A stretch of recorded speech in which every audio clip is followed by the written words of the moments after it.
എല്ലാ ഭാഗവും പരിഗണിച്ച് നിലവിലുള്ള സ്കോളർഷിപ്പുകൾക്കൊന്നും കുറവ് വരാതെ കിട്ടിക്കൊണ്ടിരിക്കുന്ന ഒരു ആനുകൂല്യവും നഷ്ടപ്പെടാതെ നല്ല നിലയിലുള്ള തീരുമാനമാണ് ഗവൺമെൻറ് എടുത്തിട്ടുള്ളത്. അതുകൊണ്ട് തന്നെ ഇതിനെ തുറന്നു തീർക്കാൻ ആർക്കും കഴിയില്ല. പിന്നെ ചില സ്ഥാപിത താല്പര്യങ്ങൾ രാഷ്ട്രീയ ഉദ്ദേശത്തോടു കൂടി ചില അഭിപ്രായങ്ങൾ പറയുന്നുണ്ടാവും. ഹൈക്കോടതി ഉത്തരവിനെ തുടർന്ന് ജനസംഖ്യ നോക്കി അനുപാതം നിശ്ചയിക്കാമെന്ന സർക്കാരെടുത്ത നിലപാടിനെതിരെയും വിമർശനങ്ങൾ വരുന്നുണ്ട്. ആ സാഹചര്യത്തിലാണ് എ വിജയരാഘവൻ ഇങ്ങനെ നമ്മൾ കേട്ട വിധം ന്യായീകരിച്ചത്. സർവകക്ഷി യോഗത്തിൽ വന്ന പൊതുനിർദ്ദേശങ്ങൾ അനുസരിച്ചാണ് തീരുമാനമെടുത്തത് ഇക്കാര്യത്തിൽ എന്ന്. മുസ്ലിം ലീഗ് ഇതിനകം എതിർത്തിട്ടുണ്ട്. തങ്ങളുടെ അഭിപ്രായം അതായിരുന്നില്ല എന്ന്.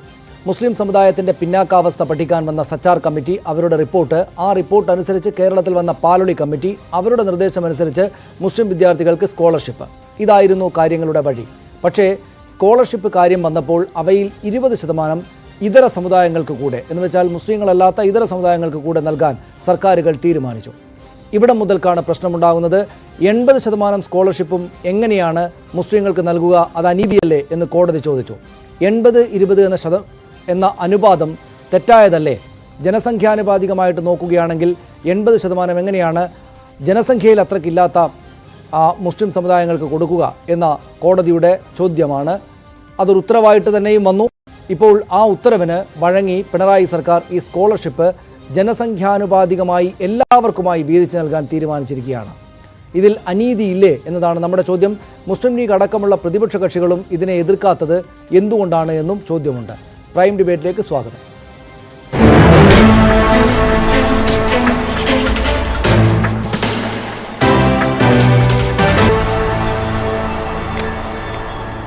CPM നേതാവ് ശ്രീ എ സമ്പത്ത് നമ്മോടൊപ്പം തിരുവനന്തപുരത്ത് നിന്ന് ഈ ചർച്ചയിൽ തത്സമയം ചേരുന്നു.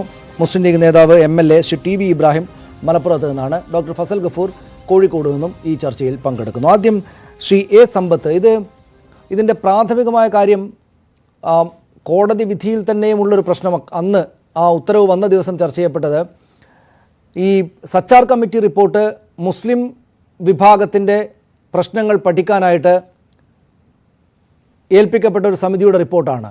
അത് പ്രകാരം കേരളത്തിൽ പാലൊളി മുഹമ്മദ് കമ്മിറ്റി റിപ്പോർട്ട് വരുന്നു. പാലൊളി മുഹമ്മദ് കമ്മിറ്റി രൂപീകരിക്കുന്നു. അവരുടെ നിർദ്ദേശപ്രകാരം മുസ്ലിം സമുദായത്തിന് വേണ്ടി മാത്രമായിട്ടുണ്ടാക്കിയ ഈ സ്കോളർഷിപ്പുകൾ ഇങ്ങനെ ഇപ്പോൾ പരന്ന്, കോടതി ഉത്തരവിലൂടെയാണെങ്കിലും പരന്ന് എല്ലാവർക്കുമായിട്ട് വീതിച്ചു പോകുന്നതിൽ ഒരു അനീതിയില്ലേ?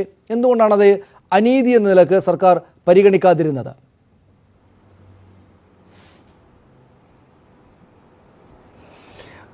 സനീഷ്, നമ്മുടെ മുന്നിൽ ഇപ്പോൾ ഈ വിഷയം ചർച്ചയ്ക്ക് വന്നിട്ടുള്ളതിൻ്റെ തന്നെ കാരണം ബഹുമാനപ്പെട്ട ഹൈക്കോടതിയുടെ ആ വിധിയുമായി ബന്ധപ്പെട്ടതാണ്. സ്വാഭാവികമായി നമ്മൾ അത്തരത്തിൽ ഒരു കോടതി വിധി വരുമ്പോൾ എല്ലാ രാഷ്ട്രീയ കക്ഷികളും സർക്കാരും പൊതുസമൂഹവും ആ വിഷയത്തെ സംബന്ധിച്ച് അതിൽ കൂടുതൽ പഠനങ്ങളും അക്കാര്യത്തിൽ കൂടുതൽ അഭിപ്രായങ്ങളും അഭിപ്രായ രൂപീകരണത്തിനും ഒക്കെ തന്നെയുള്ള പരിശ്രമങ്ങളുണ്ടാവും, സ്വാഭാവികമാണ്. നമ്മളിപ്പോൾ ഈ ഒരു വിഷയത്തിലുള്ള ഇത്തരത്തിലുള്ളൊരു പൊതുസമൂഹത്തിലെ ചർച്ചയും അത്തരത്തിൽ ആരോഗ്യകരമായി തന്നെ അത് ഉണ്ടാവുകയും വേണം. ഇവിടെ ഒന്നാമത്തെ കാര്യം, സനീഷ് പറഞ്ഞതിന് ഞാൻ നേരിട്ടുള്ളൊരു മറുപടി എന്നുള്ള നിലയിൽ പറയാൻ ആഗ്രഹിക്കുന്നത്, സഖാവ് പാലൊളി മുഹമ്മദ് കുട്ടിയുടെ തന്നെ പ്രസ്താവന വന്നിട്ടുണ്ട്. അത് താങ്കൾ ഉൾപ്പെടെയുള്ള നമ്മുടെ ഈ ചർച്ചയിൽ പങ്കെടുക്കുന്ന എല്ലാ ബഹുമാനപ്പെട്ടവരുടെയും ശ്രദ്ധയിൽ വന്നിട്ടുണ്ടാവും. അതായത് ന്യൂനപക്ഷ സ്കോളർഷിപ്പ് 80:20 എന്ന അനുപാതം നിശ്ചയിച്ചത് 2011 അധികാരത്തിൽ വന്ന ഉമ്മൻചാണ്ടിയുടെ നേതൃത്വത്തിലുള്ള UDF സർക്കാരാണെന്ന് അദ്ദേഹം തന്നെ പറയുകയുണ്ടായി. ഈ പാലൊളി കമ്മിറ്റി രൂപീകരിച്ചത് അതിനു മുമ്പുള്ള LDF ഗവൺമെൻറ്റാണ് എന്നുള്ളത് ശരി തന്നെയാണ്. ഇതിൽ തന്നെ അദ്ദേഹം പറയുന്ന ഒരു കാര്യമുണ്ട്. സഖാവ് പാലൊളിയുടെ വാക്കുകളാണ് ഞാൻ ഉദ്ധരിക്കുന്നത്. ഇക്കാര്യത്തിൽ പ്രത്യക്ഷത്തിൽ തന്നെ വലിയ അന്തരം തോന്നുന്ന ആ അനുപാതമാണ് അപകടമുണ്ടാക്കിയത് എന്ന്. ഇപ്പോൾ ഇതാണല്ലോ ഇപ്പോൾ നമ്മൾ ഈ ചർച്ചയ്ക്ക് വിഷയീഭവിച്ചുകൊണ്ട് ന്യൂനപക്ഷ സ്കോളർഷിപ്പുകളുമായി ബന്ധപ്പെട്ടതിൽ LDF എടുത്തിട്ടുള്ള നിലപാട് ഏറ്റവും ഒടുവിൽ ഇന്നിപ്പോൾ സഖാവ് വിജയരാഘവൻ തന്നെ പറയുകയുണ്ടായി. നിലവിൽ കിട്ടിക്കൊണ്ടിരിക്കുന്ന എണ്ണം, നിലവിൽ ലഭിച്ചുകൊണ്ടിരിക്കുന്ന തുക, അതിൽ ആർക്കും ഒരു കുറവും വരാതെ തന്നെ കേരളത്തിലെ നമ്മുടെ 2011 ജനസംഖ്യ സെൻസസിൻ്റെ അനുപാതത്തിൽ അതിൽ ന്യൂനപക്ഷം എന്നുള്ളതിൽ മുസ്ലിങ്ങളുണ്ട്, ക്രിസ്ത്യാനികളുണ്ട്, ബൗദ്ധരുണ്ട്, ജൈനരുണ്ട്, സിഖുകാരുണ്ട്. എന്താ ഒരു 0.01% അവർ വരുമുള്ളൂ എങ്കിൽ പോലും ഒരാളായാൽ പോലും, ഒരു കുടുംബമോ ഒരു വ്യക്തിയോ ആയാൽ പോലും അവർ ന്യൂനപക്ഷം എന്നുള്ള നിലയിൽ തന്നെ നമ്മൾ പരിഗണിക്കേണ്ടതായിട്ട് വരും. അപ്പോൾ ഇത്തരം കാര്യത്തിൽ സമൂഹത്തിൽ എല്ലാവർക്കും സ്വീകാര്യമായ നിലയിലും ഇക്കാര്യത്തിൽ അവർക്കെല്ലാം അർഹതപ്പെട്ട ആ അവകാശങ്ങൾ, ആ ആനുകൂല്യങ്ങൾ അത് തുടർന്നും ലഭിച്ചുകൊണ്ടും തന്നെ ഇക്കാര്യത്തിൽ മുന്നോട്ട് പോവുക എന്നുള്ളതാണ് ഞാൻ മനസ്സിലാക്കിയെടുത്തോളം ഇപ്പോൾ സഖാവ് പിണറായി വിജയൻ്റെ നേതൃത്വത്തിലുള്ള ഗവൺമെൻറ് അധികാരമേറ്റതിന് ശേഷം ഇക്കാര്യത്തിലൊരു സർവകക്ഷി യോഗം ചേരുകയുണ്ടായല്ലോ. ആ യോഗത്തിൽ പൊതുവിൽ അത്തരത്തിൽ ഉണ്ടായിട്ടുള്ള ഒരു അഭിപ്രായ രൂപീകരണവും അങ്ങനെയാണ് വന്നിട്ടുള്ളത്. ഇന്ത്യൻ യൂണിയൻ മുസ്ലിം ലീഗ് തന്നെ ഇക്കാര്യത്തിൽ ഒരു നല്ല നിലപാട് തന്നെയാണ് ഞാൻ മനസ്സിലാക്കുന്നത്. ജൂൺ മാസം 3-ാം തീയതി അദ്ദേഹം അത് ഇന്ത്യൻ യൂണിയൻ മുസ്ലിം ലീഗിൻ്റെ നേതൃത്വം ബഹുമാനപ്പെട്ട മുഖ്യമന്ത്രിക്ക് എഴുതിയ കത്തും അവർ ഇക്കാര്യത്തെ സംബന്ധിച്ച് പറയുന്നുണ്ട്. ഇതിൽ ആർക്കും ഇക്കാര്യത്തിൽ ഒരു ഏതെങ്കിലും വിധത്തിലുള്ള ആശങ്കയ്ക്ക് അടിസ്ഥാനമില്ല. ഇക്കാര്യങ്ങളിൽ സമൂഹത്തിലെ എല്ലാവർക്കും സ്വീകാര്യമായ നിലയിൽ നമ്മുടെ ഈ ന്യൂനപക്ഷ വിഭാഗങ്ങളിൽപ്പെട്ട ആ കുട്ടികൾക്ക് ഞാൻ നേരത്തെ സൂചിപ്പിച്ചതുപോലെ തന്നെ അവർക്ക് അർഹമായിട്ടുള്ളതും അവർക്ക് ലഭ്യമായി കൊണ്ടിരിക്കുന്നത് എണ്ണവും തുകയും. അപ്പോൾ അതിൽ എണ്ണത്തിൽ വർധനവ് വരില്ലേ, അതിൽ തുക അപ്പോൾ കൂടുതൽ കൊടുക്കേണ്ടി വരില്ലേ, കൂടുതൽ ആൾക്ക് വരും. അപ്പോൾ എന്താണ്, കൂടുതൽ തുക അതിനായി വകയിരുത്തുക എന്നുള്ളത് കൂടിയാണ് അവിടെ വരുന്നത്. ലീഗ് തന്നെ മുന്നോട്ട് വെച്ചിട്ടുള്ളത് പോലെ തന്നെ നമ്മുടെ ഈ വിവിധ ന്യൂനപക്ഷ വിഭാഗങ്ങളുടെ ക്ഷേമവുമായി ബന്ധപ്പെട്ടുള്ള കമ്മീഷനുകളും, പിന്നോക്ക വിഭാഗ കമ്മീഷൻ ഉൾപ്പെടെ കമ്മീഷനുകളും, അതുപോലെ തന്നെ ക്ഷേമ ബോർഡുകളും അവരുമായിട്ട് കൂടി ഇത്തരം കാര്യങ്ങളെ സംബന്ധിച്ചുള്ള ചർച്ചകളും ആ ഒരു അഭിപ്രായ സമന്വയം അത് കേരളീയ സമൂഹം അങ്ങനെ തന്നെ ഒരു നല്ല തീരുമാനത്തിലേക്ക് തന്നെയായിരിക്കും എത്തുക എന്നതാണ് എൻ്റെ വീക്ഷണം. അതാണ് എനിക്ക് പറയാനുള്ളത്. ശ്രീ സമ്പത്ത്, മറ്റു അതിഥികളിലേക്ക് പോകുന്നതിന് മുമ്പ് ഒരു കാര്യം കൂടെയുണ്ട്. അങ്ങനെയൊക്കെ പറയുമ്പോഴും മുസ്ലിം ലീഗിൻ്റെ നിലപാടായിട്ട് വന്നു കാണുന്നത് പി.കെ. കുഞ്ഞാലിക്കുട്ടി പറഞ്ഞത് ഞങ്ങളുടെ നിലപാട് സർക്കാർ വളച്ചൊടിച്ചാണ് മനസ്സിലാക്കിയിരിക്കുന്നത് എന്നാണ്.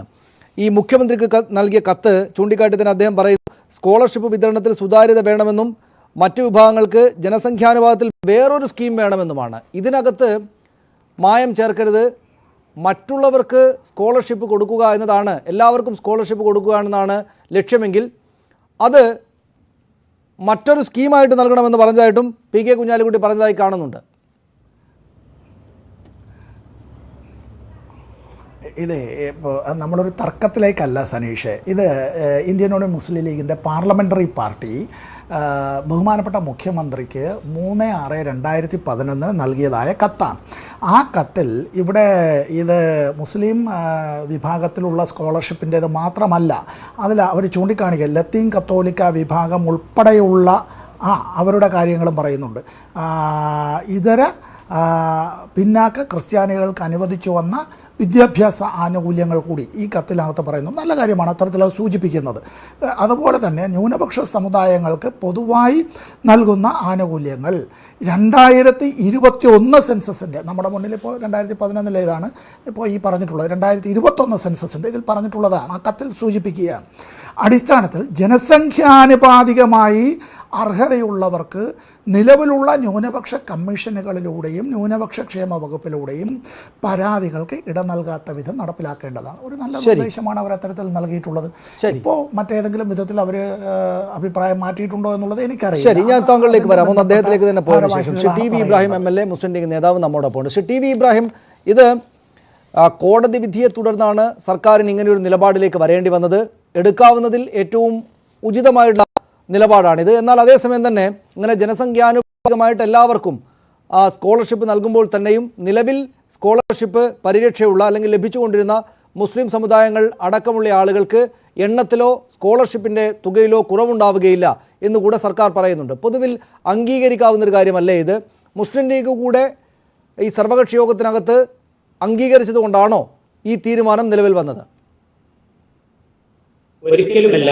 മുസ്ലിം ലീഗ് ഇതിനെ അംഗീകരിച്ചിട്ടില്ല, മുസ്ലിം ലീഗ് ഒരിക്കലും അംഗീകരിക്കുകയുമില്ല. ഇവിടെ ശ്രീ സമ്പത്ത് മുഴുവൻ ഈ പ്രേക്ഷകരെ തെറ്റിദ്ധരിപ്പിക്കുന്ന രീതിയിലാണ് സംസാരിച്ചുകൊണ്ടിരിക്കുന്നത്. ഒന്ന്, അദ്ദേഹം ആദ്യം പറഞ്ഞു 2011 ഉമ്മൻചാണ്ടി ഗവൺമെന്റ് അംഗീകരിച്ചാണ്. തെറ്റാണ്. 2011 ഫെബ്രുവരി മാസത്തിൽ ഇറങ്ങിയ ഓർഡർ അന്നത്തെ സർക്കാർ VS അച്യുതാനന്ദന്റെ സർക്കാരാണ്. ആത്യന്തികമായി ഇത് എന്തിനാണ്, എങ്ങനെയാണ് ഈ സ്കീം വന്നത് എന്നതിനെ കുറിച്ച് അതിന്റെ നാൾ വഴികൾ തെറ്റിദ്ധരിപ്പിക്കാൻ കഴിയുമോ?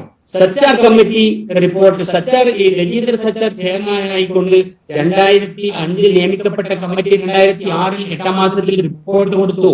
ആ റിപ്പോർട്ട് എന്തായിരുന്നു, എന്തിനെ കുറിച്ച് പഠിക്കാനാണ് ആ സച്ചാർ, രജീന്ദ്ര സച്ചാർ അടങ്ങുന്ന ആ കമ്മിറ്റി, ചെയർമാനായുള്ള കമ്മിറ്റി എന്തിനെ കുറിച്ച് പഠിക്കാനാണ്? അതിന്റെ ടേംസ് ഓഫ് റെഫറൻസ് എന്തായിരുന്നു? ആ ടേംസ് ഓഫ് റെഫറൻസ് എന്തായിരുന്നു എന്നുള്ളത് പഠിക്കണം. കൃത്യമായി മുസ്ലിം സമുദായത്തിന്റെ സാമ്പത്തികവും സാമൂഹികവും അതുപോലെ തന്നെ വിദ്യാഭ്യാസപരമായ പിന്നോക്കാവസ്ഥ പഠിക്കുകയും അവരുടെ പ്രാതിനിധ്യം പറ്റി എല്ലാ മേഖലകളുടെ പ്രാതിനിധ്യത്തെ കുറിച്ചൊക്കെ പഠിച്ച് റിപ്പോർട്ട് സമർപ്പിക്കാനാണ്, അതിന്റെ പരിഹാരങ്ങൾ നിർദ്ദേശിക്കാനാണ് രജീന്ദ്ര സച്ചാർ ചെയർമാനായിക്കൊണ്ടുള്ള കമ്മിറ്റി വെച്ചിട്ടുള്ളത്. ആ കമ്മിറ്റി ഇപ്പോൾ മുസ്ലിങ്ങളായിരുന്നില്ല ഭൂരിപക്ഷം. ആ കമ്മിറ്റി കൊടുത്ത റിപ്പോർട്ടിന്റെ അടിസ്ഥാനത്തിൽ വന്ന സ്കീമുകളാണ് ഇതൊക്കെ.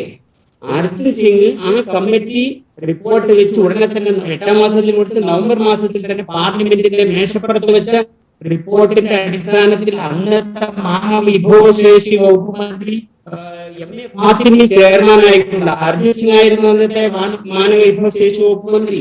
അർജുൻ സിംഗ് ചെയർമാനായ അർജുൻ സിംഗ് മന്ത്രി എന്നുള്ള നിലയ്ക്ക് അദ്ദേഹം MA ഫാത്തിമി ചെയർമാനായിക്കൊണ്ടൊരു കമ്മിറ്റി വെച്ചു. ആ കമ്മിറ്റി ആക്ഷൻ പ്ലാൻ തയ്യാറാക്കി. ആക്ഷൻ പ്ലാൻ നടപ്പിലാക്കാൻ വേണ്ടിയിട്ട് കമ്മിറ്റിയുടെ കാര്യത്തിൽ ഒരുപാട് ഇപ്പൊ അതിന്റെ ചർച്ചയിലേക്ക് പോയ സമയം ഞാൻ പറയുന്നില്ല. ആക്ഷൻ പ്ലാൻ തയ്യാറാക്കി. Action plan Shri T V Ibrahim, എനിക്ക് തോന്നുന്നു അവിടെ എന്തോ ചെറിയൊരു സാങ്കേതിക പ്രശ്നം, സൂമിന്റെ പ്രശ്നമാണെന്ന് തോന്നുന്നു, ഒരു ചെറിയ പ്രശ്നമുണ്ട്.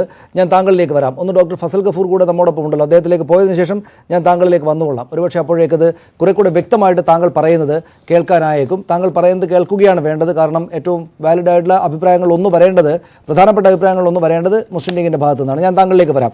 ഡോക്ടർ ഫസൽ ഗഫൂർ, ഇവിടെ ഇതുവരെ സംസാരിച്ചതിൽ തന്നെ ശ്രീ ടി വി ഇബ്രാഹിം ചൂണ്ടിക്കാണിച്ചത് അതിലത്തെ ഒരു പ്രധാനപ്പെട്ട പോയിന്റ് ആണല്ലോ. അതായത് ഇതിനകത്ത് പ്രാഥമികമായി തന്നെയും ഒരു അനീതി ദൃശ്യമാകുന്നില്ലേ ഡോക്ടർ ഫസൽ ഗഫൂർ? അതായത് ഈ സച്ചാർ കമ്മിറ്റി വന്നത് മുസ്ലിം സമുദായത്തിൻ്റെ പ്രശ്നങ്ങൾ രാജ്യവ്യാപകമായിട്ട് പഠിച്ചിട്ട് പരിഹരിക്കാൻ, അതിൻ്റെ പരിഹാര നിർദ്ദേശങ്ങൾ സമർപ്പിക്കാനാണ് എന്ന് നമുക്ക് എല്ലാവർക്കും അറിയാം. പരിഹാര നിർദ്ദേശങ്ങൾ മാത്രമല്ല, എന്താണ് രാജ്യത്തെ മുസ്ലിം ന്യൂനപക്ഷ സമുദായത്തിൻ്റെ സ്ഥിതി എന്നത് സംബന്ധിച്ച് സമഗ്രമായി പഠിച്ച സമിതിയാണല്ലോ സച്ചാർ കമ്മിറ്റി റിപ്പോർട്ട്. എന്ന് വെച്ചാൽ മുസ്ലിം സമുദായത്തെക്കുറിച്ച് മാത്രം. അങ്ങനെ സച്ചാർ കമ്മിറ്റി റിപ്പോർട്ട് അതുപ്രകാരം സംസ്ഥാനങ്ങളിൽ വന്നതിൻ്റെ അടിസ്ഥാനമായിട്ട് കേരളത്തിൽ പാലളി മുഹമ്മദ് കമ്മിറ്റി റിപ്പോർട്ട്, താങ്കൾ അതിനകത്തൊരു അംഗമായിരുന്നു. അപ്പോൾ മുസ്ലിം സമുദായങ്ങൾക്ക് പ്രശ്നങ്ങൾ പരിഹരിക്കാനായിട്ട് വേണ്ട സ്കോളർഷിപ്പിൻ്റെ പേരിൽ ഇപ്പോൾ അങ്ങനെ കൊണ്ടുവന്നത് ഒരു അനീതിയായിപ്പോയി എന്ന് കോടതി തന്നെയും പറയുകയും അത് ജനസംഖ്യാനുപാതികമായിട്ട് ഇപ്പോൾ എല്ലാവർക്കും കൊടുക്കാൻ തീരുമാനിക്കുകയും ചെയ്യുന്നതിൽ അവിടെ നിന്ന് ഇവിടെ എത്തുമ്പോഴേക്ക് വലിയ അനീതി സംഭവിച്ചില്ലേ ഡോക്ടർ ഫസൽ ഗഫൂർ? അത് ഞാൻ യോജിക്കുന്നു. അതിൽ കാര്യമായിട്ടുള്ള പ്രശ്നം ഞാൻ പറഞ്ഞുതരാം. 15 കൊല്ലങ്ങൾക്ക് മുമ്പാണ് സച്ചാറും ഈ പാലോളിയൊക്കെ വരുന്നത്. ഒരു കുഴപ്പമില്ലാതെ ഈ 10-15 കൊല്ലം പോയി കഴിഞ്ഞപ്പോ ദുഷ്ടലാക്കോട് കൂടിയിട്ട് മറ്റുള്ള ഉദ്ദേശങ്ങൾ വെച്ചിട്ട് ഒരു വ്യക്തിയോ അല്ലെങ്കിൽ ഒരു സംഘടനയോ കൊണ്ടുവന്നിട്ട് കോടതിയിൽ കേസ് കൊടുക്കുന്നു. കേസ് കൊടുക്കുന്നത് എന്താണ്? കോടതിയെ തെറ്റിദ്ധരിപ്പിച്ചുകൊണ്ട് ഇതെല്ലാം ന്യൂനപക്ഷങ്ങൾക്ക് വേണ്ടിയുള്ളതാണ് എന്ന് പറഞ്ഞിട്ട് ഒരു വിധി സമ്പാദിക്കും. ഇതാണ് ഇതിന്റെ പശ്ചാത്തലം. കാരണം എന്താ വെച്ചാൽ വളരെ വ്യക്തത, കുട്ടികളെ പഠിപ്പിക്കുന്ന മാതിരി ആരെയും പഠിപ്പിക്കേണ്ട ആവശ്യമില്ല. സച്ചാർ കമ്മീഷൻ റിപ്പോർട്ട് എന്ന് പറഞ്ഞാൽ മുസ്ലിം സമുദായത്തിന്റെ പിന്നോക്കാവസ്ഥ പഠിക്കാൻ വേണ്ടിയിട്ടാണ്. ആ പിന്നോക്കാവസ്ഥ പഠിക്കാൻ വേണ്ടിയിട്ട് വന്നിട്ടുള്ള റിപ്പോർട്ടിന്റെ വെളിച്ചത്തിൽ ആണ് പല ആനുകൂല്യങ്ങളും പല സംസ്ഥാനങ്ങളിലും കൊടുത്തിട്ടുള്ളത്. ഉദാഹരണമായിട്ട് ഇതിന്റെ ഫോളോ അപ്പ് ആയിട്ട് വന്ന രംഗനാഥ് മിശ്ര കമ്മീഷന്റെ ബേസിസിൽ വെസ്റ്റ് ബംഗാളിൽ മുസ്ലിം സമുദായത്തിന് സംവരണം കൊടുത്തോടെ. രാജശേഖർ റെഡ്ഡിയുടെ കോൺഗ്രസ് ഗവൺമെന്റ് ആന്ധ്രാപ്രദേശിൽ സംവരണം കൊടുത്തു. എന്നിട്ട് പോലും കോടതി ചോദിച്ചു നിങ്ങളുടെ ലോക്കൽ കമ്മീഷൻ വെക്കണം. അതാണ് ഈ പാലോളി കമ്മിറ്റിയുടെ ഒക്കെ ഇമ്പോർട്ടൻസ്. നിങ്ങൾ ഒരു ലോക്കൽ കമ്മിറ്റി വെച്ചിട്ട് കണ്ടുപിടിക്കണം. ഉണ്ട് എന്ന് പറയുന്നുണ്ടെങ്കിൽ കൂടി ലോക്കൽ കമ്മിറ്റിയുടെ റിപ്പോർട്ട് വേണമെന്ന് പറഞ്ഞിട്ടാണ് റിപ്പോർട്ട് വാങ്ങിച്ചത്. അപ്പോ ഇതിൽ അനാവശ്യമായിട്ട് പോയിട്ട് ഒരു കുത്തിത്തിരിപ്പുണ്ടാക്കിയിട്ട് ശേഷം ഞങ്ങൾക്ക് അവകാശപ്പെട്ടതാണ് എന്ന് പറയുമ്പോൾ സനീഷ് പറഞ്ഞതിനോട് ഞാൻ യോജിക്കുകയാണ്. തികച്ചും അനീതിയാണത്. ഇതിന്റെ നീതി എന്താണെന്ന് വെച്ചാൽ ഞാൻ പറഞ്ഞുതരാം. ഇതിന്റെ നീതി എന്താ വെച്ചാൽ മുസ്ലിം സമുദായത്തിന് കൊടുത്താൽ 100-ൽ 100 കൊടുക്കുക. ബാക്കിയുള്ള സമുദായങ്ങൾ ആർക്കെങ്കിലും കൊടുക്കാനുണ്ടെങ്കിൽ ഗവൺമെന്റ് കൊടുത്തോട്ടെ. ഒരു വിരോധവും ആർക്കും ഒരു വിരോധമില്ല. പക്ഷെ ഇത് കൂട്ടിക്കുഴക്കണ്ട. അത് കൂട്ടിക്കുഴച്ചാൽ പിന്നീടും പ്രശ്നങ്ങൾ ഉണ്ടാവും. ഞാൻ ശ്രീ സമ്പത്തിനൊന്ന് ഓർമ്മിപ്പിക്കുകയാണ്. അതായത് ഇതൊരു കാറ്റഗറി സ്കോളർഷിപ്പായിട്ട് വേറെ പോട്ടെ. മറ്റേ ഇനിയും നമ്മൾ ക്രൈസ്തവ സമുദായത്തിന് കൊടുക്കാനുള്ളത് അത് വേറെ കാറ്റഗറി ആയിട്ട് പോയിട്ട് കാറ്റഗറൈസ് ചെയ്ത് ഡിഫറെന്റ് കാറ്റഗറി ആക്കി തിരിച്ചുകൊണ്ട് മാനദണ്ഡങ്ങളിലും വ്യത്യാസമില്ലേ? കാരണം മുസ്ലിം സമുദായത്തെ മൊത്തമായിട്ട് പിന്നോക്കമായിട്ടാണ് കണക്കാക്കിയിരിക്കുന്നത്. സച്ചാറും കേരളത്തിലെ നിയമവ്യവസ്ഥിതി അനുസരിച്ച് അങ്ങനെയാണ് കണക്കാക്കിയിരിക്കുന്നത്. പക്ഷെ ക്രൈസ്തവ സമുദായത്തെ അങ്ങനെയല്ല കണക്കാക്കിയിട്ടുള്ളത്. ക്രൈസ്തവ സമുദായത്തെ കണക്കാക്കിയിരിക്കുന്നത് പിന്നോക്കവും മുന്നോക്കവും രണ്ടും ഉണ്ട്. അപ്പൊ അതൊക്കെ കൂടെ നമ്മൾ പരിഹരിക്കേണ്ടതായിട്ടുള്ള ഒരു സാഹചര്യമുണ്ട്. പിന്നെ ഇത് എങ്ങനെയാണ് വന്നതെന്ന് ഞാൻ ചെറുതായിട്ട് ഞാൻ യോജിക്കുകയാണ് ശ്രീ സമ്പതായിട്ട്. അതായത് ശ്രീ VS അച്യുതാനന്ദന്റെ ഗവൺമെന്റ് പോകുന്ന സമയത്ത്, ഐ മീൻ കറക്റ്റ് മാസങ്ങൾ എനിക്ക് ഓർമ്മയില്ല, ഫെബ്രുവരി മാർച്ച് ആണെന്ന് തോന്നുന്നുണ്ട്, പോകുന്ന സമയത്ത് ഒരു ജിയോ വരുന്നു. ആ ജിയോയിൽ പിന്നോക്ക ക്രിസ്ത്യാനികളെ ഉൾപ്പെടുത്തണം എന്ന് പറഞ്ഞിട്ടൊരു ജിയോ വരുന്നു, പ്രത്യേകിച്ച് എല്ലാത്തിനും. അപ്പൊ ആരും അത്ര വലിയ ഇഷ്യൂ ഒന്നും ആക്കിയില്ല, കാരണം ചെറിയ സ്കോളർഷിപ്പ് കാര്യമല്ലേ എന്ന് പറഞ്ഞിട്ട്. പക്ഷെ ആ ജിയോ നടപ്പാക്കുന്നത് ഉമ്മൻചാണ്ടി ഗവൺമെന്റ് വന്നിട്ടു. നടപ്പാക്കുക മാത്രമല്ല, വേറെ ചില, എനിക്ക് തോന്നുന്നു ചാർട്ടേഡ് അക്കൗണ്ടൻസി, വേറെ ചില കാര്യങ്ങളിലോട്ട് കൂടി ആ സ്കോളർഷിപ്പിനെ വിപുലീകരിക്കും. ആർക്കും ഒരു കുഴപ്പമില്ല, LDFനും കുഴപ്പമില്ല, UDFനും കുഴപ്പമില്ല. വളരെ സൗഹാർദ്ദപൂർവ്വം നമ്മളെല്ലാവരും മുന്നോട്ട് പോകുന്നു. ഒരു സഭയും അതിനെ പറ്റിയിട്ടൊന്നും പറഞ്ഞിട്ടില്ല. അങ്ങനെയാണെങ്കിൽ സഭ പറയണമല്ലോ അക്കാൽ. കാരണം KCBC ഉണ്ടല്ലോ, കേരള കാത്തലിക് ബിഷപ്സ് കോൺഫറൻസ് ഉണ്ട്, അവര് ഒന്നും പറഞ്ഞിട്ടില്ല. ഇപ്പോഴത്തെ ഭാഗത്ത് ഒരു മുസ്ലിം സമുദായ സംഘടനകൾ ആരും ഉന്നയിച്ച, അറ്റ്ലീസ്റ്റ് ഞാൻ ഉന്നയിക്കണമല്ലോ, മനസ്സിലല്ലേ? അതിലുണ്ടായിരുന്ന കമ്മിറ്റി മെമ്പേഴ്സ് നമ്മൾ ആരും ഉന്നയിച്ചില്ല. കാരണം ലത്തീൻ കത്തോലിക്കരെ പിന്നോക്കം അവർക്കും കൊടുക്കും. അന്ന് നരേന്ദ്ര കമ്മീഷൻ റിപ്പോർട്ട് അനുസരിച്ച് അവർക്ക് 5000 പോസ്റ്റൊക്കെ നഷ്ടപ്പെട്ടിരുന്ന കാലഘട്ടം. പക്ഷെ അങ്ങനെ സൗഹാർദ്ദപൂർവ്വമായിട്ടുള്ളത് വരുമ്പോൾ എലക്ഷന് തൊട്ട് മുമ്പായിട്ട് ഒരു കുത്തിത്തിരിപ്പ് ഉണ്ടാക്കാൻ വേണ്ടിയിട്ട് ചെയ്തു വെച്ചിട്ടുള്ള ഒരു ഗൂഢാലോചനയുടെ ഫലമായിട്ടാണ് ഇതൊക്കെ എന്നാണ് ഞാൻ പറഞ്ഞുകൊണ്ടിരിക്കുന്നത്. അത് ആ ഗൂഢാലോചനയാണ് ഇതിന്റെ പിന്നിലുള്ള. ആ ഗൂഢാലോചന UDF നടത്തിയെന്ന് പറഞ്ഞാലും ഞാൻ സമ്മതിക്കില്ല. അത് UDF LDF ഒന്നുമല്ല, അതിനതീതമായിട്ടാണ് ഈ ഗൂഢാലോചന നടക്കുന്നത്. അതിൽ പിന്നെ പൊളിറ്റിക്കലായിട്ട് ക്യാപിറ്റലൈസ് ചെയ്യാനായിട്ടുള്ള ശ്രമങ്ങൾ ഉണ്ടാവും. അങ്ങനെ ശ്രമങ്ങൾ ഉണ്ടാവുമ്പോഴാണ് ഞാനൊരു വാർണിംഗ് പറയാൻ ആഗ്രഹിക്കുന്നത്. അനാവശ്യമായിട്ടുള്ള അങ്ങനെ ക്യാപിറ്റലൈസ് ചെയ്യാനായിട്ടുള്ള ശ്രമങ്ങൾ ആര് നടത്തിയാലും അവർക്ക് തിരിച്ചടി ഉണ്ടാവും. കാരണം ഇത് രണ്ട് സമുദായങ്ങൾ തമ്മിലുള്ള ഒരു ഏറ്റുമുട്ടലിലോട്ടാണ് പോകുന്നത്. അത് കഴിയുന്നിടത്തോളം നമ്മൾ ഒഴിവാക്കുക എന്നൊരു പോളിസിയുടെ മുകളിൽ ഈ ചർച്ച നമ്മൾ മുന്നോട്ട് കൊണ്ടുപോയാൽ. അതാണ് ഞാൻ തിരിച്ചു വരാം താങ്കളിലേക്ക്. ശ്രീ സമ്പത്ത്, ഞാൻ താങ്കളിലേക്ക് വരുന്നതിന് മുമ്പ് ഒരിക്കൽ കൂടെ ശ്രീ TV ഇബ്രാഹിമിലേക്ക് പോകാം. അദ്ദേഹത്തിൻ്റെ ശബ്ദം ശരിയായിരിക്കുകയാണെങ്കിൽ അദ്ദേഹം സംസാരിക്കാൻ പറ്റും. ശരിയായിരിക്കുക എന്ന് വെച്ചാൽ എൻ്റെ ഒരു സാങ്കേതിക പ്രശ്നമുണ്ട്, അത് ശരിയായിരിക്കുമെങ്കിൽ. ശ്രീ TV ഇബ്രാഹിം, ഇവിടെ ഡോക്ടർ ഫസൽ ഗഫൂർ ചൂണ്ടിക്കാണിച്ച പോലെ എല്ലാവർക്കും അറിയാവുന്നതുപോലെ ഇത് താങ്കളും സൂചിപ്പിച്ചതുപോലെ ഇത് മുസ്ലിങ്ങൾക്ക് വേണ്ടി മാത്രമായിട്ട് വന്ന കാര്യമാണ്. പക്ഷേ അതിനകത്തേക്ക് 20% മറ്റുള്ളവർക്ക് കൂടെ ഈ സ്കോളർഷിപ്പ് നൽകണം എന്ന ഒരു നിർദ്ദേശം വരികയും അത് സർക്കാർ ഉത്തരവാകുന്നത് ഉമ്മൻചാണ്ടി സർക്കാരിൻ്റെ കാലത്താണ്. ശരിയല്ലേ? അത് മുസ്ലിം ലീഗ് കൂടെ ആ സർക്കാരിൻ്റെ ഭാഗമായിട്ടുള്ളപ്പോഴാണ് വന്നത്. ശരിയല്ലേ? അത് മുസ്ലിം ലീഗിൻ്റെ ഭാഗത്ത് വന്ന വീഴ്ചയാണ് ആദ്യത്തെ വീഴ്ച. ഈ വലിയ കുഴപ്പങ്ങൾക്ക് കാരണമായിരിക്കുന്നത് എന്നത് വസ്തുതയല്ലേ ശ്രീ TV ഇബ്രാഹിം? കേൾക്കാവോ? കേൾക്കാം. ഞാൻ പറയുന്നത് കേൾക്കുന്നുണ്ടോ? കേൾക്കാവോ? ഇപ്പോ ക്ലിയർ ആണോ? ക്ലിയർ ആണ്. ഞാൻ പറയാം. ഒന്ന്, ഇപ്പൊ സമ്പത്ത് പറഞ്ഞതും ഡോക്ടർ ഫസൽ ഗഫൂർ ശരിവെച്ചതും തെറ്റാണ്. 2011 ഓർഡർ ആയിട്ട് വന്നത്. 2011 ഫെബ്രുവരി മാസത്തിൽ വന്ന ഓർഡറാണ്. ആ ഓർഡർ 2015 ഒന്നുകൂടെ പിന്നെ ഉമ്മൻചാണ്ടി ഗവൺമെന്റ് സമയത്ത് ഒന്നുകൂടെ മോഡിഫൈ ചെയ്തിട്ട് ഇറങ്ങി എന്ന് മാത്രമേ ഉള്ളൂ. 2011 തന്നെ 80-20 എന്ന് പറയുന്ന ഓർഡർ വന്നു കഴിഞ്ഞു.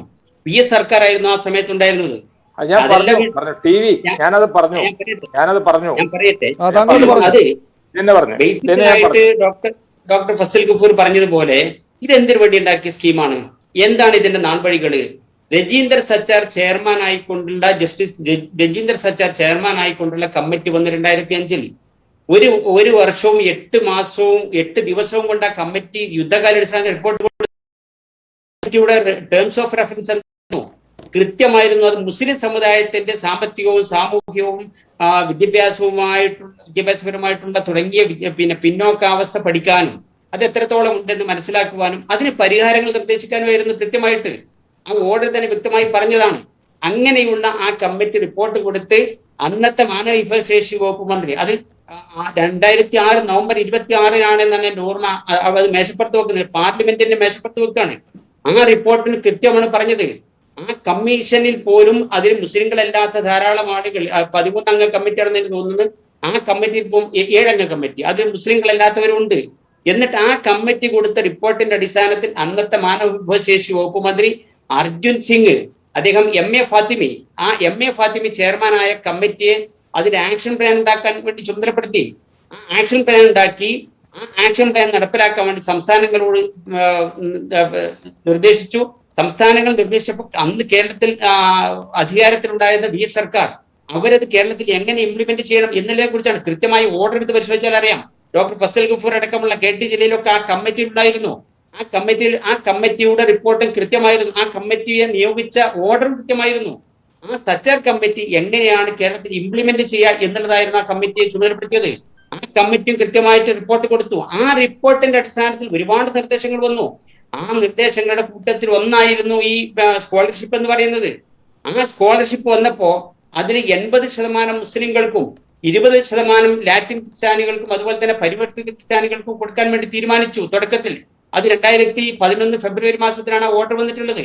അത് 2015 ഒന്നുകൂടെ ഉമ്മൻചാണ്ടി ഗവൺമെന്റിന്റെ സമയത്തൊന്ന് മോഡിഫൈ ചെയ്ത് ഇറക്കിയതേ ഉള്ളൂ. അല്ലാതെ ആ ഓർഡർ വരുന്നത് 2011 ഫെബ്രുവരിയിലാണ്. അവിടെ ഒരു ചെറിയ ചോദ്യം അവിടെ ചെറിയൊരു ചോദ്യം എനിക്കുണ്ട്. ഒരു ചെറിയ ചോദ്യം, അതായത് ഈ 2011 അവരാണ് ഇത് കൊണ്ടുവന്നതെങ്കിൽ തന്നെയും 2015 അത് തിരുത്താവുന്ന ഒരു സാഹചര്യം അധികാരം കയ്യിലുള്ള നിലക്ക് ലീഗിനും ഉണ്ടായിരുന്നു. ലീഗ് അപ്പോൾ ഇടപെട്ടില്ല. ഇപ്പോഴാണെങ്കിൽ തന്നെയും ഇത് ജനസംഖ്യാനുപാതികമായിട്ട് എല്ലായിടത്തേക്കും നൽകുകയാണ് കോടതി വിധി പ്രകാരമെന്ന് ഈ സർക്കാർ, പിണറായി വിജയൻ സർക്കാർ തീരുമാനമെടുക്കുമ്പോൾ നിങ്ങൾ കൂടെ സർവകക്ഷി യോഗത്തിനകത്തുണ്ട്. അതായത് താങ്കൾ പറയുന്നതെല്ലാം വസ്തുതകളായിരിക്കെ ഇതിൽ തിരുത്തൽ വരുത്താനുള്ള സാഹചര്യങ്ങളെ ഒന്നും മുസ്ലിം ലീഗ് വിനിയോഗിച്ചിട്ടില്ല നേരാമണ്ണം എന്നുകൂടെ വ്യക്തമാവുകയല്ലേ?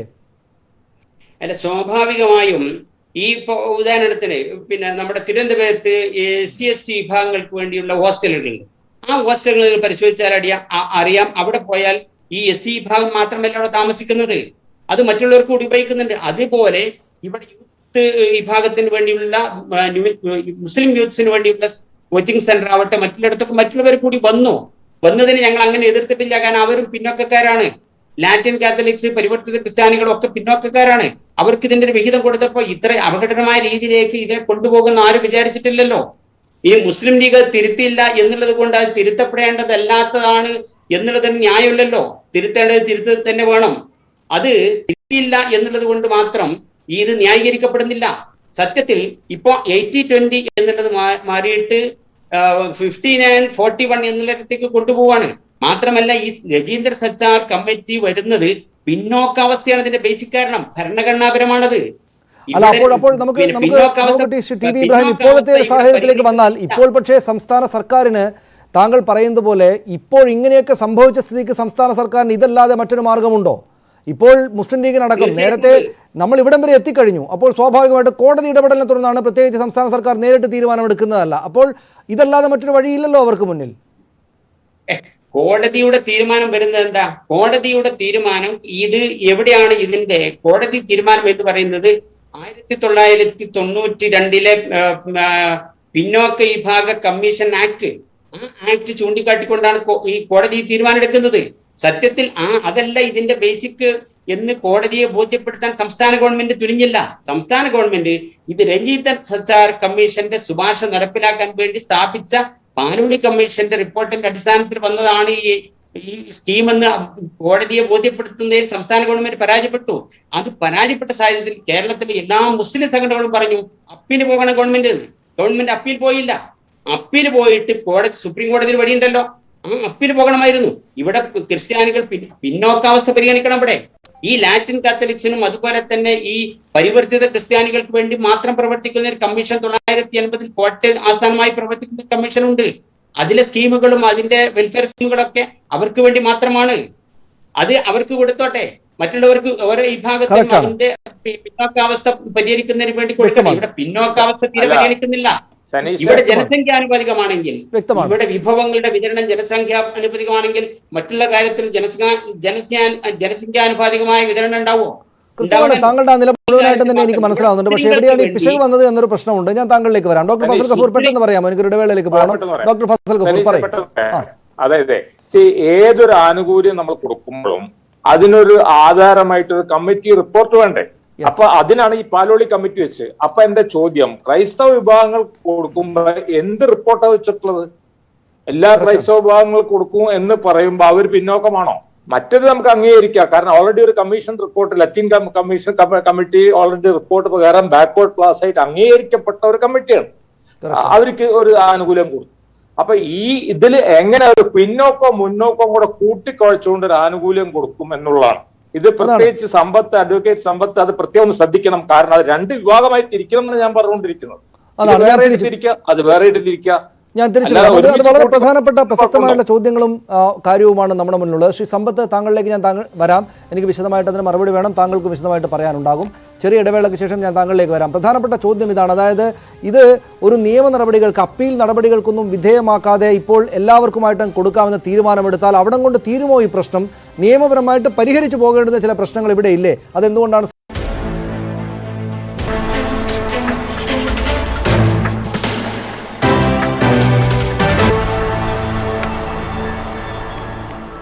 ശ്രീ എ സമ്പത്ത്, ജനസംഖ്യാനുപാതികമായിട്ട് എല്ലാവർക്കും സ്കോളർഷിപ്പ് കൊടുത്തേക്കാം എന്ന ഉദാര സമീപനം സ്വീകരിച്ചാലും ഇനിയിപ്പോൾ മുസ്ലിം ലീഗ് അടക്കമുള്ള എല്ലാവരും സമ്മതിച്ചു എന്ന് തന്നെ വെക്കുക, അങ്ങനെ പോയാലും പക്ഷേ നിയമപരമായിട്ട് പരിഹരിക്കപ്പെടേണ്ടുന്ന പ്രശ്നങ്ങൾ ഇതിനകത്ത് ഉണ്ടാവുകയില്ലേ? അത് കാണാതിരിക്കുന്നത് ശരിയാണോ?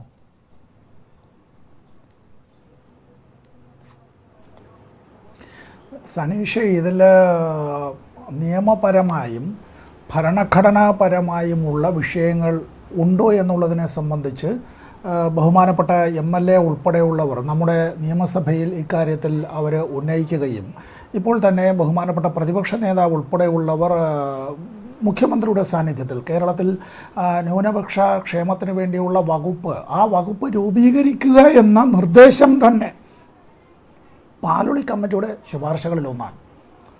ന്യൂനപക്ഷ ക്ഷേമത്തിന് വേണ്ടിയുള്ള വകുപ്പ് രൂപീകരിക്കുക എന്നുള്ളത് അത്തരത്തിൽ പാലോളി കമ്മിറ്റിയുടെ ശുപാർശയാണ്. ഇപ്പോൾ അത് മുഖ്യമന്ത്രിയാണ് കൈകാര്യം ചെയ്യുന്നത്. പാലോളി കമ്മിറ്റിയിൽ ക്രിസ്ത്യൻ വിഭാഗത്തിൽ നിന്നുള്ള പ്രതിനിധി കൂടി ആ കമ്മിറ്റിയിൽ അംഗമായിരുന്നു എന്നുള്ളതും നമ്മൾ ഓർക്കേണ്ടതായിട്ടുണ്ട്. ഇവിടെ ഈ ഉണ്ടായിട്ടുള്ള വിഷയം അത് കൂടുതൽ ഏതെങ്കിലും വിധത്തിലുള്ള അടുപ്പക്കുറവിലേക്കല്ല പോകേണ്ടത്. ഇപ്പോൾ ഡോക്ടർ ഫസൽ ഗഫൂർ സാർ ഇക്കാര്യത്തെക്കുറിച്ച് പറഞ്ഞു. നമ്മുടെ കേരളീയ സമൂഹത്തിൽ ഈ കുട്ടികളുടെ സ്കോളർഷിപ്പ്, ഹൈക്കോടതി വിധി എന്തായാലും ഈ സ്കോളർഷിപ്പുമായി ബന്ധപ്പെട്ടാണ്. ആ സ്കോളർഷിപ്പ് എന്ന് പറയുന്നത് ഇന്ത്യ ഗവൺമെൻറ് നൽകുന്നതായിട്ടുള്ള സച്ചാർ കമ്മിറ്റി റിപ്പോർട്ടിൽ പരാമർശിക്കുന്ന വിധത്തിലുള്ള ആനുകൂല്യങ്ങൾ ഇന്ത്യ ഗവൺമെൻറ് നൽകുന്നതിൽ നിന്ന് എടുത്തിട്ടല്ല കേരളം ഈ വിധത്തിൽ നൽകുന്നത്. റേഷ്യോ എത്രയോ വരട്ടെ, 100% 80:20 60:40 എങ്ങനെ നമ്മൾ പറഞ്ഞിരുന്നാലും അതല്ല കേരള സംസ്ഥാനത്തെ ഗവൺമെൻറ് നൽകുന്നതായിട്ടുള്ള സ്കോളർഷിപ്പുമായി ബന്ധപ്പെട്ടതാണ് എന്നുള്ള കാര്യത്തിൽ തർക്കമില്ലല്ലോ. ഇനി നമ്മുടെ സർവകക്ഷി യോഗത്തിൽ എല്ലാ രാഷ്ട്രീയ കക്ഷികളുടെയും നേതാക്കന്മാർ, കേരളത്തിൻ്റെ ബഹുമാനപ്പെട്ട പ്രതിപക്ഷ നേതാവും ലീഗിൻ്റെ ബഹുമാനപ്പെട്ട നേതാവും ഉൾപ്പെടെ ഉള്ളവർ പങ്കെടുത്തുകൊണ്ട് നടത്തിയതായ ചർച്ചയിൽ ഉണ്ടായിട്ടുള്ള ഒരു അഭിപ്രായ രൂപീകരണത്തെക്കുറിച്ചാണ് ഞാനിവിടെ പറഞ്ഞത്. ചർച്ച തുടർന്നുമുണ്ടാകട്ടെ. ആ ചർച്ചകൾ തുടർന്നുമുണ്ടാകുമ്പോൾ എൻ്റെയും പ്രതീക്ഷ ശ്രീ ഇബ്രാഹിം MLA അവർ ഉൾപ്പെടെ ഇക്കാര്യത്തിൽ ഡോക്ടർ ഫസൽ ഗഫൂർ പറഞ്ഞ അഭിപ്രായത്തോട് യോജിക്കും എന്ന് തന്നെയാണ്. നമ്മളിക്കാര്യത്തിൽ ഒരു തുറന്ന മനസ്സോടുകൂടി തന്നെയാണ് കേരളീയ സമൂഹത്തിലെ ഇപ്പറഞ്ഞ ന്യൂനപക്ഷ വിഭാഗങ്ങളുടെ ക്ഷേമവുമായി ബന്ധപ്പെട്ട കാര്യത്തെ കാണേണ്ടത്. അതിൽ ന്യൂനപക്ഷങ്ങൾ എന്നുള്ളതിൽ വിവക്ഷിക്കുന്നവരുടേതായ കാര്യങ്ങൾ ഒപ്പം ശരിയാണ് ചൂണ്ടിക്കാണിക്കുന്നത്. ഇവർ രണ്ടുപേരും ചൂണ്ടിക്കാണിച്ചത് ഞാനും യോജിക്കുകയാണ്. അതിൽ തന്നെ ന്യൂനപക്ഷങ്ങളിൽ ന്യൂനപക്ഷ വിഭാഗം എന്നുള്ളതിൽ പെടുമ്പോൾ തന്നെ പിന്നോക്ക വിഭാഗങ്ങളായിട്ടുള്ളവരുണ്ട്. ഇവരുടേതായിട്ടുള്ള കാര്യങ്ങളെ സംബന്ധിച്ച് നമ്മൾ ചർച്ച ചെയ്യേണ്ടതായിട്ട് വരും. നമ്മളിപ്പോൾ ഈ 1 മണിക്കൂറുള്ള നമ്മുടെ ഈ ഒരു ചർച്ച കൊണ്ട് മാത്രം കാര്യങ്ങൾ എവിടെയെങ്കിലും എത്തുന്നതല്ല. പക്ഷെ ദയവ് ചെയ്ത് ഒരു കാര്യം, സമൂഹത്തിൽ ഏതെങ്കിലും വിധത്തിലുള്ള വ്യക്തികൾ തമ്മിലോ ഏതെങ്കിലും വിഭാഗങ്ങൾ തമ്മിലോ സമുദായങ്ങൾ തമ്മിലോ പ്രദേശങ്ങളിലുള്ളവർ തമ്മിലോ അത്തരത്തിൽ ഒരു ഐക്യത്തിന് കുറവുണ്ടാകുന്ന നിലയിലേട്ടാകരുത് നമ്മുടെ ചർച്ചയും. നിശ്ചയമായിട്ടും അക്കാര്യത്തിൽ ആർക്കും സംശയമില്ല. ഒന്ന് നമുക്ക് ഉറപ്പിച്ച് പറയാവുന്നതേ ഉള്ളൂ, ഇത്തരം ചർച്ചകൾ അങ്ങനെ സമൂഹത്തിലൊരു ധ്രുവീകരണമോ ബുദ്ധിമുട്ടോ ഉണ്ടാക്കുന്ന നിലയിലാകരുത് എന്ന കാര്യത്തിൽ യാതൊരു സംശയവുമില്ല ശ്രീ സമ്പത്ത്. പക്ഷേ ഈ രാഷ്ട്രീയമായിട്ട് ഇതിന്മേലുള്ള എതിരഭിപ്രായങ്ങൾ ചർച്ച ചെയ്യാതെ പോകാൻ പറ്റില്ലല്ലോ. ശ്രീ സമ്പത്ത്, അദ്ദേഹവും അല്ലെങ്കിൽ PK കുഞ്ഞാലിക്കുട്ടി അടക്കമുള്ള ലീഗ് നേതാക്കൾ ഞങ്ങളുടെ നിലപാട് ഇതല്ല എന്ന് പറയുമ്പോൾ ലീഗ് സർവകക്ഷി യോഗത്തിനകത്ത് സ്വീകരിച്ച നിലപാടല്ല പുറത്ത് സ്വീകരിക്കുന്നത്, രാഷ്ട്രീയമായ ലാക്ക് അവർക്കുണ്ട് എന്നൊരു വിമർശമുണ്ടോ താങ്കൾക്ക്?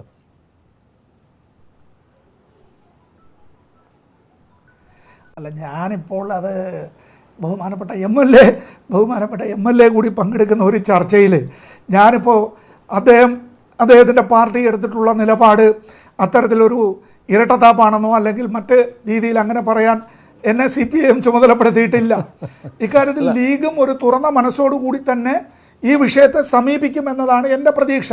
ലീഗിൻ്റെ പാർലമെൻ്ററി പാർട്ടി ബഹുമാനപ്പെട്ട മുഖ്യമന്ത്രിക്ക് ജൂൺ 3 എഴുതിയ കത്തിൻ്റെ അതിൻ്റെ ജിസ്റ്റ് എന്ന് പറയുന്നതും അതുകൂടി ഉൾക്കൊണ്ടുകൊണ്ട് തന്നെയാണ് ഞാൻ മനസ്സിലാക്കുന്നത്. അങ്ങനെയാണ് ഇക്കാര്യത്തെ സംബന്ധിച്ച്. ഇപ്പോൾ കേരള നിയമസഭയിൽ ഇത് സംബന്ധിച്ച് പാലോളി കമ്മിറ്റിയുടെ പ്രധാനപ്പെട്ട ഈ ശുപാർശകൾ എന്ത് എന്നുള്ളതും അതുപോലെ തന്നെ ആ ശുപാർശകളിൽ നടപ്പാക്കപ്പെട്ടതിനെ സംബന്ധിച്ചും ചോദ്യം വരികയുണ്ടായി. ആ ചോദ്യത്തിൽ തന്നെ ഒന്നാമത്തെ മറുപടി എന്നുള്ളത് തന്നെ ഈ പിന്നോക്ക നമ്മൾ ഈ ന്യൂനപക്ഷ ക്ഷേമത്തിന് വേണ്ടിയുള്ളൊരു വകുപ്പ് തന്നെ രൂപീകരിക്കുക എന്നുള്ളതും ഇത് പലയിടത്തായി അങ്ങനെ പല ഡിപ്പാർട്ട്മെൻറ്റുകളൊക്കെ ആയിട്ടുണ്ടല്ലോ, നമുക്കറിയാമല്ലോ. ഇത് ഒന്ന് ക്രോഡീകരിക്കുക, ഏകീകരിക്കുക എന്നുള്ളതും അതുപോലെ തന്നെ ഈ ന്യൂനപക്ഷ ക്ഷേമത്തിന് വേണ്ടിയിട്ടുള്ള പ്രവർത്തനങ്ങൾ ഇത് ചില ജില്ലകളിൽ ഇതിൻ്റേതായിട്ടുള്ള പ്രവർത്തനങ്ങളെ സംബന്ധിച്ചു ഉള്ള കാര്യത്തിൽ ന്യൂനപക്ഷം എന്ന് തന്നെയാണ് പറഞ്ഞിട്ടുള്ളത്. ഞാൻ സഖാവ് പാലോളി പറഞ്ഞിട്ടുള്ള ആ ഒരു കാര്യത്തെ സംബന്ധിച്ച് ഞാനിവിടെ പറയട്ടെ. ഇതിൽ ഈ ന്യൂനപക്ഷങ്ങളെ കൂടി പരിഗണിക്കണമെന്ന സച്ചാർ കമ്മിറ്റി റിപ്പോർട്ട് കേരളത്തിൽ നടപ്പാക്കുമ്പോൾ മറ്റു ന്യൂനപക്ഷങ്ങളെ കൂടി പരിഗണിക്കണമെന്നായിരുന്നു അന്നത്തെ LDF ഗവൺമെൻറ്റിൻ്റെ തീരുമാനം. ഇനി ഞാൻ ഈ നിയമസഭയിലെ ചോദ്യത്തെക്കുറിച്ച് പറഞ്ഞല്ലോ. നിയമസഭയിലെ ഈ ചോദ്യം ശ്രീ അബ്ദുറഹ്മാൻ രണ്ടത്താണിയും ശ്രീ മുഹമ്മദ് ഉണ്ണി ഹാജി ആ ചോദ്യം അവരാണ് ഇക്കാര്യത്തിൽ ഉന്നയിച്ചത്. ആ ചോദ്യത്തിൻ്റെ മറുപടിയിൽ തന്നെ ഇക്കാര്യത്തെ സംബന്ധിച്ച് വ്യക്തമായി പറയുന്നുണ്ട്. ഇനി മറ്റൊരു കാര്യം, 2015 ജിയോയെ സംബന്ധിച്ച് നേരത്തെ സനീഷ് ഇവിടെ സൂചിപ്പിച്ചു.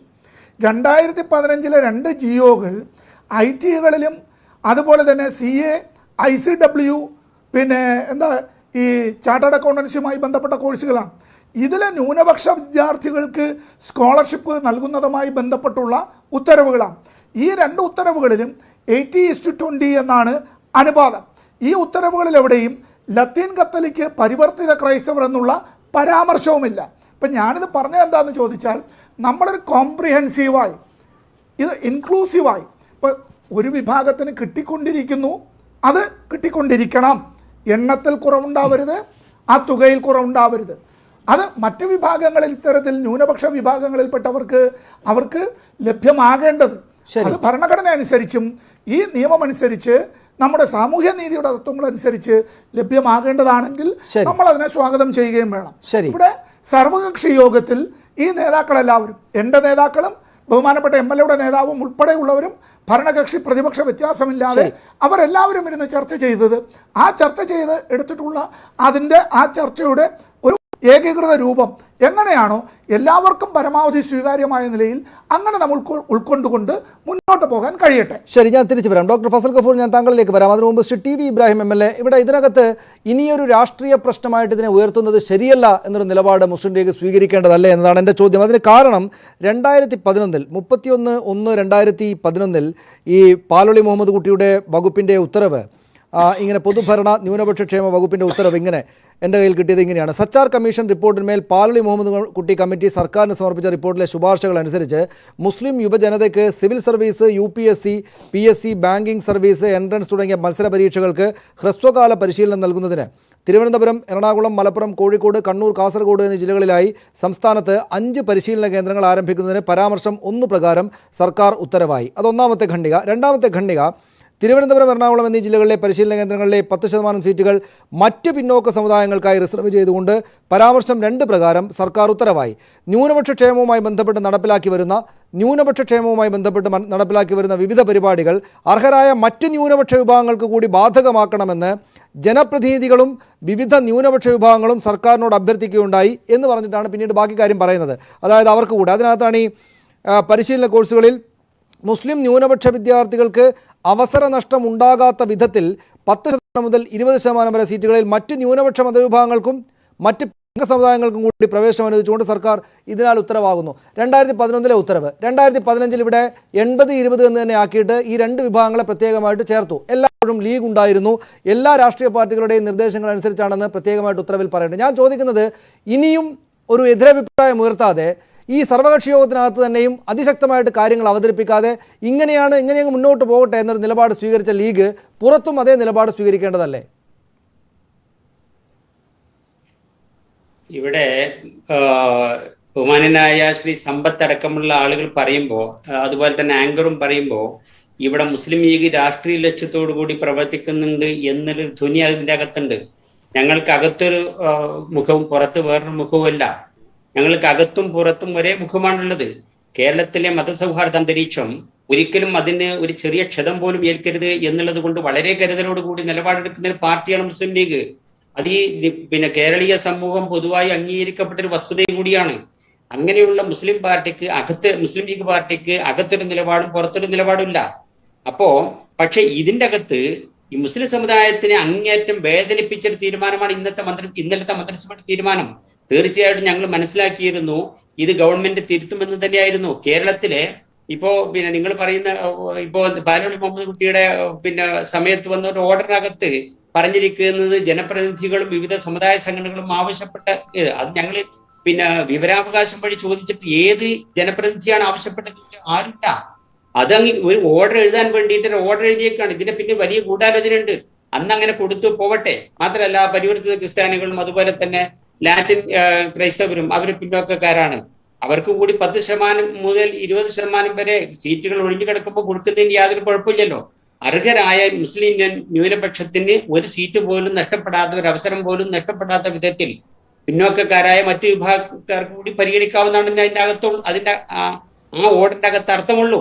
പക്ഷേ അതിന്റെ പേരിൽ ഈ മുസ്ലിം സമുദായത്തിന്റെ ഘട്ടം ഘട്ടമായി ഓരോ ആനുകൂല്യങ്ങളും ഇങ്ങനെ പിൻവലിക്കുകയാണ്. ആ പിൻവലിക്കുന്നത് സത്യത്തിൽ ഈ കോടതി ഓർഡറിന്റെ അടിസ്ഥാനത്തിൽ ഞങ്ങൾ തീർച്ചയായിട്ടും ഇവിടെ എന്തിനൊക്കെയാണ് കോടതി പോകുന്നത്, സുപ്രീം കോടതി പോകുന്നത്, കോടിക്കണക്കിന് രൂപ ഇവിടെ വക്കീലന്മാർക്ക് ഫീസ് കൊടുത്തുകൊണ്ട് കേരളത്തിന്റെ വക്കീലന്മാർക്ക് പുറമെ കൊലക്കേസ് പ്രതികളെ രക്ഷിക്കാൻ വേണ്ടി പോലും രാഷ്ട്രീയ കൊലപാതകത്തിൽ CPM ആളുകൾ പ്രതികളായ കൊലക്കേസ് പ്രതികളെ രക്ഷിക്കാൻ വേണ്ടി വരെ സുപ്രീം കോടതി പോകുന്ന സർക്കാർ എന്തുകൊണ്ട് ഇതിന്റെ സ്പഷ്ടീകരണത്തിന് വേണ്ടി സുപ്രീം കോടതിയിൽ പോയില്ല? ഞങ്ങളോട് പറഞ്ഞത് ഇത് വ്യക്തമായ ഒരു നിലപാട് വരുമെന്നായിരുന്നു ഞങ്ങൾ കരുതിയത്. കേരളത്തിലെ മുസ്ലിം സമുദായത്തെ അങ്ങേയറ്റ വേദനയോട് കൂടിയാണ്. കാരണം മുസ്ലിം സമുദായത്തിന് വേണ്ടി മാത്രം ഉണ്ടാക്കിയ പദ്ധതി, മറ്റുള്ളവർക്കുണ്ടായ പദ്ധതികൾ ഞങ്ങൾ ആ പദ്ധതിയുടെ അവകാശം പോലും ഞങ്ങൾ ചോദിക്കുന്നില്ല. ഇവിടെ മുസ്ലിം സമുദായത്തിന് 100% അവകാശപ്പെട്ട പദ്ധതി ഇവിടെ ആരോ നേരത്തെ ഇവിടെ പറഞ്ഞല്ലോ, ഇതിന്റെ ഒരു കുത്തിത്തിരിപ്പ് കാണിച്ചതിന്റെ അടിസ്ഥാനത്തിൽ ഞങ്ങൾ കരുതിയ ന്യായമായ ഒരു ഗവൺമെന്റ് അതിൻ്റെതായ നീതിപൂർവമായ തീരുമാനമെടുക്കുമെന്നാണ്. എന്നാൽ ഇവിടെ തീർച്ചയായിട്ടും ഞങ്ങൾ വഞ്ചിക്കപ്പെട്ടു എന്നുള്ള വലിയ ഒരു ഫീലിംഗ് കേരളത്തിലെ മുസ്ലിം സമുദായത്തിനുണ്ട്. അത് മുസ്ലിം ലീഗ് പാർട്ടിക്ക് തുറന്ന് പറയാതിരിക്കാൻ നിർവാഹമില്ല. നിശ്ചയമായിട്ടും പ്രധാനപ്പെട്ട പോയിന്റാണ്. ഞാൻ തിരിച്ചു വരാം ശ്രീ ടി. ഇബ്രാഹിം താങ്കളിലേക്ക്. ഡോക്ടർ ഫസൽ ഗഫൂർ, അദ്ദേഹം പറയുന്നത് വളരെ പ്രധാനപ്പെട്ട ഒരു കാര്യമല്ലേ, ഗൗരവത്തോടെ സർക്കാർ കണക്കിലെടുക്കേണ്ടതല്ലേ? മുസ്ലിം ലീഗ് രാഷ്ട്രീയമായിട്ട് ഇത് എന്തൊക്കെ നിലപാടുകൾ അവർ സ്വീകരിച്ചു എന്ന് പറഞ്ഞാലും, അങ്ങനെ ആക്ഷേപം ഉന്നയിച്ചാലും, അവർ ഈ പറയുന്ന കാര്യം നിയമപരമായിട്ട് ക്ലാരിഫിക്കേഷൻ ഉണ്ടാക്കണം എന്ന കാര്യം വളരെ വസ്തുതാപരമായിട്ട് സർക്കാർ പരിശോധിക്കേണ്ടതല്ലേ? ഒന്ന്, മുസ്ലിം സമുദായത്തിൻ്റെ പിന്നോക്കാവസ്ഥ പരിഹരിക്കാൻ വേണ്ടി വന്ന സച്ചാർ കമ്മീഷൻ്റെ പേരിൽ, സച്ചാർ കമ്മിറ്റിയുടെ പേരിൽ സച്ചാർ കമ്മീഷൻ്റെ പേരിൽ ഈ പറയുന്ന സംഗതി വന്നിട്ട് അത് കോടതി നേരാവണ്ണം ധരിക്കപ്പെടാത്തത് കൊണ്ട് എല്ലാവർക്കുമായിട്ട് കൊടുക്കണമെന്ന് കോടതി പറഞ്ഞാൽ അത് അങ്ങനെ കോടതി എന്ന് പറഞ്ഞ് വ്യക്തമായിട്ട് വിശദമാക്കി കൊടുക്കേണ്ടുന്ന ഉത്തരവാദിത്തം ഈ സംസ്ഥാന സർക്കാരിനില്ലേ? അങ്ങനെ നിയമപരമായിട്ടുള്ളൊരു അപ്പീൽ പോകുന്നതിന് തയ്യാറാകേണ്ടതല്ലേ സർക്കാർ? തീർച്ചയായിട്ടും അത് ഒരു നിയമപരമായിട്ട് ഇതിനെ നമ്മൾ വീക്ഷിക്കുമ്പോൾ സർക്കാർ ഇതിന് അപ്പീലിന് പോകണം. എന്താ പറയുക, അല്ലെങ്കിൽ ഞാൻ നേരത്തെ പറഞ്ഞ വിഷയമുണ്ട്, ഇതിപ്പോ കുത്തിത്തിരിപ്പ് എല്ലാവർക്കും ഉണ്ടാക്കാലോ, അങ്ങോട്ടേക്കും നമുക്ക് കുത്തിരിപ്പ് ഉണ്ടാക്കാലോ, ഈ കളിയൊക്കെ നമുക്കും അറിയാലോ ഇങ്ങനെ കളിക്കേണ്ടതെന്നുള്ളത്. അപ്പൊ അത് ഒരു പ്രശ്നമാണ്. എന്തായാലും ഞാൻ പറയുന്നത് വേറെ ആൾക്കാരല്ല, ഞാനല്ല. പക്ഷേ അങ്ങനെ പറയുന്ന ആളുകൾ തെറ്റിദ്ധരിക്കും കേട്ടോ ഡോക്ടർ ഫസൽ ഗഫൂർ. അത് അതില്ല ഇപ്പൊ കളിയുടെ കാര്യം പറയുന്നത് കൊണ്ട് ഞാൻ പറഞ്ഞു നോക്കുന്നു. അപ്പൊ ഞാൻ പറഞ്ഞു തരാം, വിഷയത്തിലോട്ട് വരാം. അപ്പൊ അങ്ങനെ നിൽക്കുമ്പോൾ ഇതിന്റെ ലീഗൽ വശം കവർ ചെയ്യണം. എന്താ കാരണം വെച്ചാൽ ക്രൈസ്തവ സമുദായം എന്ന് പറഞ്ഞാൽ പിന്നോക്കമാണ്, അതേസമയം മുന്നോക്കം, രണ്ടും ഉണ്ട്. അപ്പൊ അത് ഏത് ബേസിസിലാണ് ഇത് കൊടുക്കുന്നത്? അപ്പുറത്ത് നമ്മൾ പറയാം അത് സച്ചാറിന്റെ ബേസിലാണ്. സച്ചാറിന്റെ ബേസിൽ കൊടുക്കാൻ പറ്റില്ല. കാരണം സച്ചാർ എന്ന് പറഞ്ഞാൽ മുസ്ലിം കമ്മ്യൂണിറ്റി കൊടുത്താണ്. ഇവിടെ വെള്ളം ചേർത്തോ ഇല്ല എന്നുള്ളതല്ല. അത് ഹയർ ആയിട്ടുള്ള ഒരു കോർട്ടിൽ പോകുമ്പോൾ ഞാൻ പറഞ്ഞല്ലോ, ഇടതുപക്ഷ ഗവൺമെന്റ് വെസ്റ്റ് ബംഗാളിൽ സംവരണം വരെ കൊടുത്തത് ഇതിന്റെ മാത്രമല്ല ബേസിൽ Ranganath Mishra commission follow up ആക്ടിന്റെ ബേസിൽ കൂടിയാണ്. അപ്പൊ ഒരു കമ്മീഷന്റെ ഒരു ബേസിസിലല്ലാതെ എന്ത് അപ്പൊ ഞാൻ ചോദിക്കട്ടെ, നാളെ ഇനിയിപ്പോ വേറെ കമ്മ്യൂണിറ്റീസ്, വേറെ ഫോർവേഡ് കമ്മ്യൂണിറ്റീസ് ഉണ്ട് ഇവിടെ, മനസ്സിലല്ലേ? അവർ പോയിട്ട് പറയണത് ഞങ്ങൾക്കും കൂടെ കിട്ടേണ്ടതാണ്, അതെന്താ ഇവർക്ക് മാത്രം കൊടുക്കുന്നത് എന്ന് പറഞ്ഞാൽ നമ്മൾ വിട്ടില്ലേ? അപ്പൊ ഒന്ന് ഇനി വേറൊക്കെ ചോദ്യം എനിക്കുണ്ട്. സനീഷ, നിങ്ങളുടെ ഒരു മിസ്റ്റേക്ക് പറ്റിയിട്ടുണ്ട്. ഈ വേദിയില് കോൺഗ്രസിന്റെ പ്രതിനിധി വേണം. കാരണം സച്ചാർ കമ്മീഷൻ റിപ്പോർട്ട് കൊണ്ടുവന്നത് UPA ഗവൺമെന്റ് ആണ്. UPA ഗവൺമെന്റിന്റെ നിർദ്ദേശപ്രകാരമാണ് ഇവിടുത്തെ ഗവൺമെന്റുകളും മറ്റു പല ഗവൺമെന്റുകളും കൊണ്ടുവന്നിട്ടുള്ളത്. അപ്പൊ അവരും കൂടെ അവരുടെ ഒരു വ്യക്തത ഇക്കാര്യത്തിൽ വരുത്താൻ അവരെന്താണ് അവരുടെ സ്റ്റാൻഡ്? കാരണം ഇപ്പൊ മുസ്ലിം ലീഗ് ഒരു സ്റ്റാൻഡ് എടുത്തിരിക്കുന്നു, CPM മറ്റൊരു സ്റ്റാൻഡ് എടുത്തിരിക്കുന്നു. യഥാർത്ഥത്തിൽ ഇത് നമ്പർ 1 കക്ഷി എന്ന് പറയുന്നത് കോൺഗ്രസ് ആണ്. അപ്പൊ കോൺഗ്രസിന്റെ വ്യക്തമായ സ്റ്റാൻഡ് എന്താണ് എന്നുള്ളതാണ്. കാരണം ഇതിൽ നഷ്ടപ്പെടാനൊന്നുമില്ല. കാരണം അപ്പുറത്ത് പോയാൽ ഇപ്പുറത്ത് കിട്ടും. ഞാൻ പറഞ്ഞതിന്റെ അർത്ഥം നിങ്ങൾക്ക് മനസ്സിലാവും. ഞാനതാണ് കളി എന്ന് പറയാൻ കാരണം. അപ്പുറത്ത് പോയാൽ ഇപ്പുറത്ത് കിട്ടും രാഷ്ട്രീയമായിട്ട്. അതെ, അപ്പൊ ആ നിലക്ക് കോൺഗ്രസിന്റെ കൂടെ വ്യക്തമായിട്ടുള്ള സ്റ്റാൻഡ് ഈ കാര്യത്തിൽ വേണം. എന്നാലും നമുക്ക് ഇതിനൊരു തീരുമാനത്തിൽ എത്താൻ പറ്റുള്ളൂ. ഞാൻ പക്ഷെ ഒരിക്കൽ കൂടെ അല്ലെങ്കിൽ നമ്മൾ കുറെ ചർച്ച ചെയ്യുമ്പോൾ ഇടയിലെ ചർച്ച മാത്രം ഒരു കാര്യത്തിൽ തർക്കം വേണ്ട. പിന്നോക്കമാണെന്ന് മുസ്ലിം സമുദായം പിന്നോക്കമാണ് ഇന്ത്യയിൽ എന്ന് തെളിയിക്കാനായിട്ട് 2 കമ്മീഷനാണ്. ഒന്ന് മണ്ഡൽ കമ്മീഷൻ, മനസ്സിലായില്ലേ? മണ്ഡൽ കമ്മീഷൻ റിപ്പോർട്ട് അനുസരിച്ചിട്ട് 54% പിന്നോക്കമായിട്ട് സംവരണം കൊടുത്തു. രണ്ടാമത് അതുകൊണ്ടാണ് വേറെ സംവരണം ഇവിടെ പറയാറുള്ളത്. കേരളത്തിൽ സംവരണം ഓൾറെഡി ഉണ്ട് ഇവിടെ, മനസ്സിലാ. പിന്നെ മുന്നോക്ക സമുദായങ്ങളെ സംബന്ധിച്ചിടത്തോളം ഇതിനുശേഷം 10-12 കൊല്ലങ്ങൾ കഴിഞ്ഞതിന് ശേഷം മുന്നോക്ക സംവരണം നടപ്പാക്കിയില്ലേ? മുന്നോക്ക സംവരണം നടപ്പാക്കി, മുന്നോക്ക സംവരണ കോർപ്പറേഷൻ കൊണ്ടുവന്ന്, മുന്നോക്ക സംവരണ ഫിനാൻഷ്യൽ കോർപ്പറേഷൻ കൊണ്ടുവന്ന് നമുക്ക് അപ്പുറത്തും ഇപ്പുറത്തും പ്രിയങ്കരനായിട്ടുള്ള R. ബാലകൃഷ്ണ പിള്ള അല്ലേ, ഞാൻ അതാ പറഞ്ഞു, അപ്പുറത്തും ഇപ്പുറത്തും അദ്ദേഹത്തെ ക്യാബിനറ്റ് പദവിയോടുകൂടി ചെയർമാനാക്കി. അപ്പൊ പിന്നെ മുന്നോക്ക സമുദായ സംവരണം അവർക്ക് ഒരുപാട് കിട്ടിയല്ലോ. അപ്പൊ കേവലം കുറച്ച് മറ്റേന്താ പറയാ സ്കോളർഷിപ്പുകൾക്ക് വേണ്ടിയിട്ട് ഇത് കുത്തിപ്പൊക്കുക എന്ന് പറഞ്ഞാൽ, അത് കൊണ്ടുവന്ന് ഇവിടെ കോടതിയിൽ കേസ് കൊടുക്കുക എന്ന് പറഞ്ഞാൽ, ഞാൻ ആദ്യം പറഞ്ഞവിടെ തന്നെ അവസാനിപ്പിക്കുകയാണ്. ഇതിന്റെ പിന്നിൽ ഒരു ദുഷ്ടലാക്കോടുകൂടി ചെയ്തിട്ടുള്ള ഒരു കാര്യം. ഇവിടെ ഒറ്റ കാര്യം കൂടി ഡോക്ടർ ഫസൽ ഗഫൂർ, ഞാൻ സമ്പത്തിലേക്ക് പോകുന്നതിന് മുമ്പ് ഡോക്ടർ ഫസൽ ഗഫൂർ, ഇവിടെ ആത്യന്തികമായിട്ട് ഇതിൻ്റെ ഒരു ദോഷഫലം മറ്റിതര സമുദായങ്ങളെ കൂടി ബാധിക്കുമെന്ന് ചിലർ ചൂണ്ടിക്കാട്ടുന്നുണ്ട്. അതായത് ഈ 80-20 എന്ന ആനുപാതത്തിൽ നിന്ന് മാറിയിട്ട് ഇപ്പോൾ എല്ലാവർക്കും ജനസംഖ്യാനുപാതികമായിട്ട് കൊടുക്കുമ്പോൾ ഇതിനകത്ത് സ്കോളർഷിപ്പിന് അർഹതയുണ്ടായിരുന്ന പരിവർത്തിത ക്രൈസ്തവരടക്കമുള്ള തീർത്തും പിന്നോക്ക അവസ്ഥയിൽ നിൽക്കുന്ന സമുദായങ്ങൾക്ക് നേരത്തെ കിട്ടിയിരുന്ന കൂടെ ഇല്ലാതാവുകയാണ് ചെയ്യുക എന്നൊരു കാര്യം ചിലർ ചൂണ്ടിക്കാണിക്കുന്നുണ്ട്. ശരിയാണോ അത്? അല്ല, അതല്ല ഞാൻ പറഞ്ഞത്. ഞാനത് വീണ്ടും ശ്രീ സമ്പത്തിനോട് പറയണ ഒരു കാര്യമാണ്. ഞാൻ ശ്രീ പിണറായി വിജയനെ കോഴിക്കോട് ഗസ്റ്റ് ഹൗസിൽ പോയിട്ട് കാണുകയും ഒരു പെറ്റീഷൻ കൊടുക്കുകയും ചെയ്തു. അദ്ദേഹം ഇവിടുത്തെ നമ്മുടെ ഇതായിട്ട് ബന്ധപ്പെട്ട്, നമ്മുടെ മാനിഫെസ്റ്റോയായിട്ട് ബന്ധപ്പെട്ട് കേരളത്തിൽ വന്നപ്പോൾ അതിൽ ഞാൻ പറഞ്ഞത് വീണ്ടും ഒരു കമ്മീഷൻ വെക്കണം. അല്ലാതെ ഈ നമ്മുടെ കോശി കമ്മീഷൻ വരുന്നുണ്ട്. ഈ കോശി കമ്മീഷനിൽ ഇനി മുസ്ലിങ്ങൾ പോയി ഇടപെട്ടാലോ? അത് ഞങ്ങൾക്കും കൂടെ കിട്ടുന്നുണ്ട്, അതൊരു മറ്റൊരു ന്യൂനപക്ഷമാണ് എന്നൊക്കെ പറഞ്ഞിട്ട്, അത് ക്രൈസ്തവർക്കുള്ള ഒരു കമ്മീഷനാണത്. അപ്പൊ ഇതിൽ കൈയിടാൻ ഇപ്പൊ അതിൽ ഞാൻ പറഞ്ഞല്ലോ, ഈ കളി പല രീതിയിലും കളിക്കും ഞാൻ പറയാൻ കാരണപ്പെട്ട. അപ്പൊ ഞാൻ പറയുന്ന പോയിന്റ് എന്താന്ന് വെച്ചാൽ, മൊത്തം ഒരു കമ്മീഷനെ വെച്ചുകൊണ്ട് ഇപ്പൊ തന്നെ ഞങ്ങൾക്ക് വലിയ പരാതിയുണ്ട്. പിന്നോക്ക സംവരണത്തിന്റെ കാര്യത്തിൽ MBBSന് 8%, MDക്ക് 3% ഉള്ളൂ. അതേസമയം മുന്നോക്ക സമുദായങ്ങൾ 10% കിട്ടുന്നുണ്ട് എന്നുള്ള പരാതി ഞങ്ങൾക്കുണ്ട്. അതൊക്കെ പരിഹരിക്കട്ടെ. അപ്പൊ മൊത്തം ഒരു കമ്മീഷനെ വെച്ചുകൊണ്ട് മൊത്തം സമുദായങ്ങളുടെ ഇന്നത്തെ പിന്നോക്കാവസ്ഥയും സാമ്പത്തികവും അല്ലാത്തതായിട്ടുള്ള എല്ലാ പിന്നോക്കാവസ്ഥ പഠിക്കണം ഗവൺമെന്റ്. അതാണ് ശ്രീ A. സമ്പത്ത്, അങ്ങനെയുള്ള കാര്യങ്ങൾ ആലോചിക്കുന്നുണ്ടോ? ഇവിടെ നമുക്കിത് എല്ലാവർക്കുമായിട്ട് ജനസംഖ്യാനുപാതികമായിട്ട് സ്കോളർഷിപ്പുകൾ കൊടുക്കുകയും ഇപ്പോൾ കിട്ടുന്ന ആർക്കും കുറവ് വരാതെ നോക്കുകയും ചെയ്തതുകൊണ്ട് പരിഹരിക്കപ്പെടാവുന്ന ഒരു പ്രശ്നമല്ല ഇത് എന്നൊരു ബോധ്യം സർക്കാരിനുണ്ടോ?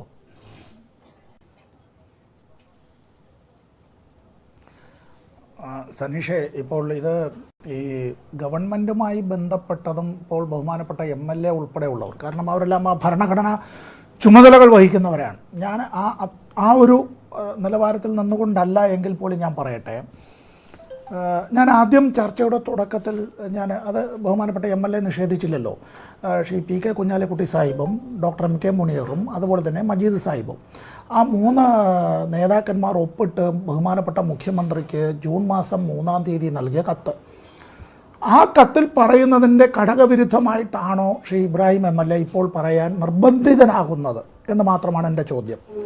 എന്തുകൊണ്ട് നിർബന്ധിതനാകുന്നു എന്നുള്ളതാണ് ഞാനിനി പറയുന്നതിൻ്റെ കാരണം. ലീഗിൻ്റെ ചില നേതാക്കൾക്ക് അങ്ങനെ പറയേണ്ടി വരുന്നത്, സച്ചാർ കമ്മിറ്റി റിപ്പോർട്ട് പ്രകാരമുള്ളതും നടപ്പാക്കിക്കൊണ്ടിരിക്കുന്നതും കേരളത്തിൽ നടപ്പാക്കിയതുമായ എല്ലാ ആനുകൂല്യങ്ങളും ഇതാ പോകുന്നത് എന്നാണ് ജമായത്തെ ഇസ്ലാമി ഉൾപ്പെടെയുള്ള ചില വിഭാഗങ്ങൾ ഇപ്പോൾ പറഞ്ഞ് പ്രചരിപ്പിക്കാനായി കൊണ്ടുപിടിച്ചിറങ്ങിയിട്ടുള്ളത്.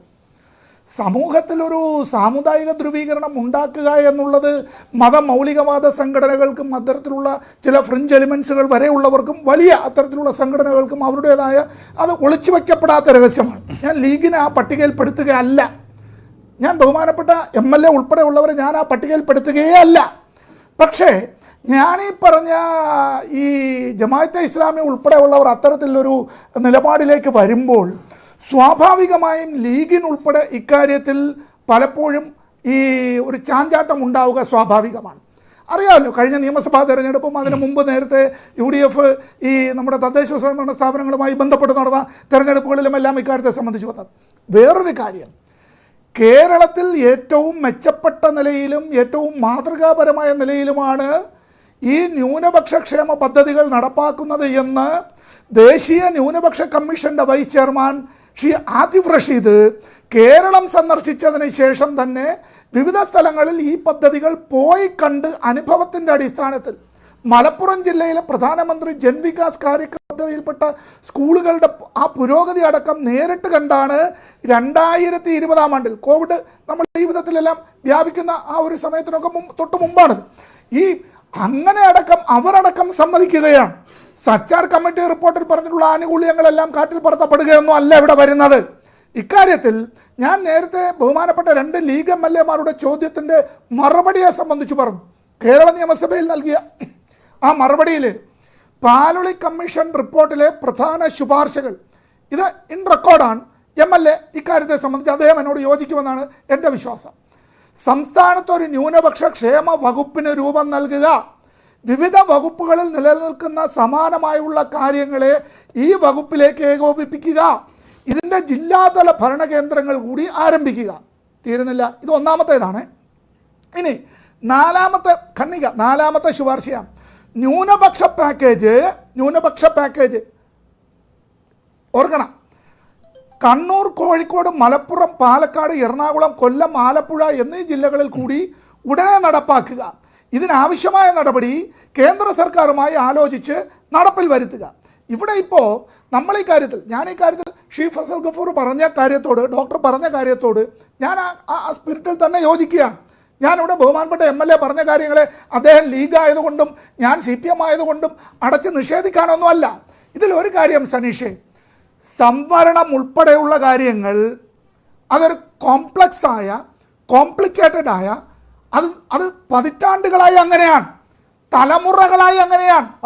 ഇവിടെ നമ്മുടെ മുന്നിലുള്ള പാത്രത്തിലെ വിഭവം വളരെ പരിമിതവും ഒരുപാട് ആളുകൾ അതിനായി അത്തരത്തിൽ അവരുടെ എണ്ണത്തിൽ കൂടുതലും ഉണ്ടാകുമ്പോൾ ശ്രീ സമ്പത്ത്, നമ്മുടെ ചർച്ച അവസാന ഭാഗം പോകേണ്ടതുകൊണ്ട് ലീഗ് സത്യത്തിൽ താങ്കൾ പറഞ്ഞ കാര്യങ്ങളെല്ലാം അവർ പറഞ്ഞു. ന്യൂനപക്ഷ സമുദായങ്ങൾക്ക് പൊതുവായി നൽകുന്ന ആനുകൂല്യങ്ങൾ 2021 സെൻസസിന്റെ അടിസ്ഥാനത്തിൽ ജനസംഖ്യാനുപാതികമായി അർഹതയുള്ളവർക്ക് നിലവിലുള്ള അതൊക്കെ പറയുന്നതിൻ്റെ കൂടെ അവർ ഈ മുഖ്യമന്ത്രി കൊടുത്ത കത്ത്, എനിക്ക് അയച്ചു കിട്ടിയിരിക്കുന്ന ഒരു കത്തിനകത്ത് പറയുന്നത് ഇങ്ങനെയാണ്. അതായത് പുതിയ വിധിയുടെ അടിസ്ഥാനത്തിൽ Sachar committee scheme implementation cell എന്നോ സമാനമായ മറ്റെന്തെങ്കിലും പേരുകളിലോ ഒരു വകുപ്പുണ്ടാക്കിയിട്ട് ആനുകൂല്യങ്ങൾ 100% പിന്നാക്കമായ മുസ്ലിം സമുദായത്തിന് നൽകേണ്ടതാണ്. 100%. ഇതുവഴി സച്ചാർ കമ്മിറ്റി സ്കീമുകൾ നടപ്പാക്കുന്നതിനായി പുതുതായി പ്രത്യേക ബോർഡ് ഉണ്ടാക്കുകയും ആ ആനുകൂല്യങ്ങൾ 100% പിന്നാക്കം നിൽക്കുന്ന മുസ്ലിം സമുദായത്തിന് ലഭിക്കുന്ന സാഹചര്യം ഒരുക്കുകയും ചെയ്യാം എന്ന നിർദ്ദേശം മുസ്ലിം ലീഗ് കത്തിൽ മുഖ്യമന്ത്രിയോട് പറഞ്ഞിട്ടുണ്ട്. പക്ഷേ താങ്കളിപ്പോൾ പറയുന്നത് അവരങ്ങനെയൊരു നിലപാടേ പറഞ്ഞിട്ടില്ല എന്നാണ് ജനം മനസ്സിലാക്കുക. അവർ പറയുന്നത് സച്ചാർ കമ്മിറ്റി റിപ്പോർട്ട് പ്രകാരമുള്ള ആനുകൂല്യങ്ങൾ 100% മുസ്ലിങ്ങൾക്ക് തന്നെ നൽകണം. പക്ഷേ മറ്റ് ന്യൂനപക്ഷ സമുദായങ്ങൾക്ക് പൊതുവായി നൽകുന്ന ആനുകൂല്യങ്ങൾ 2021 സെൻസസിൻ്റെ അടിസ്ഥാനത്തിൽ ജനസംഖ്യാനുപാതികമായിട്ട് അർഹതയുള്ളവർക്ക് എല്ലാവർക്കും നൽകാം. ഇത് വളരെ വ്യക്തതയുള്ളൊരു നിലപാടല്ലേ ശ്രീ സമ്പത്ത്? നമ്മളത് പറയുമ്പോൾ അത് അവർ അങ്ങനെയല്ല മുഖ്യമന്ത്രിയോട് പറഞ്ഞത് എന്ന തോന്നലുണ്ടാകില്ലേ? സനീഷേ,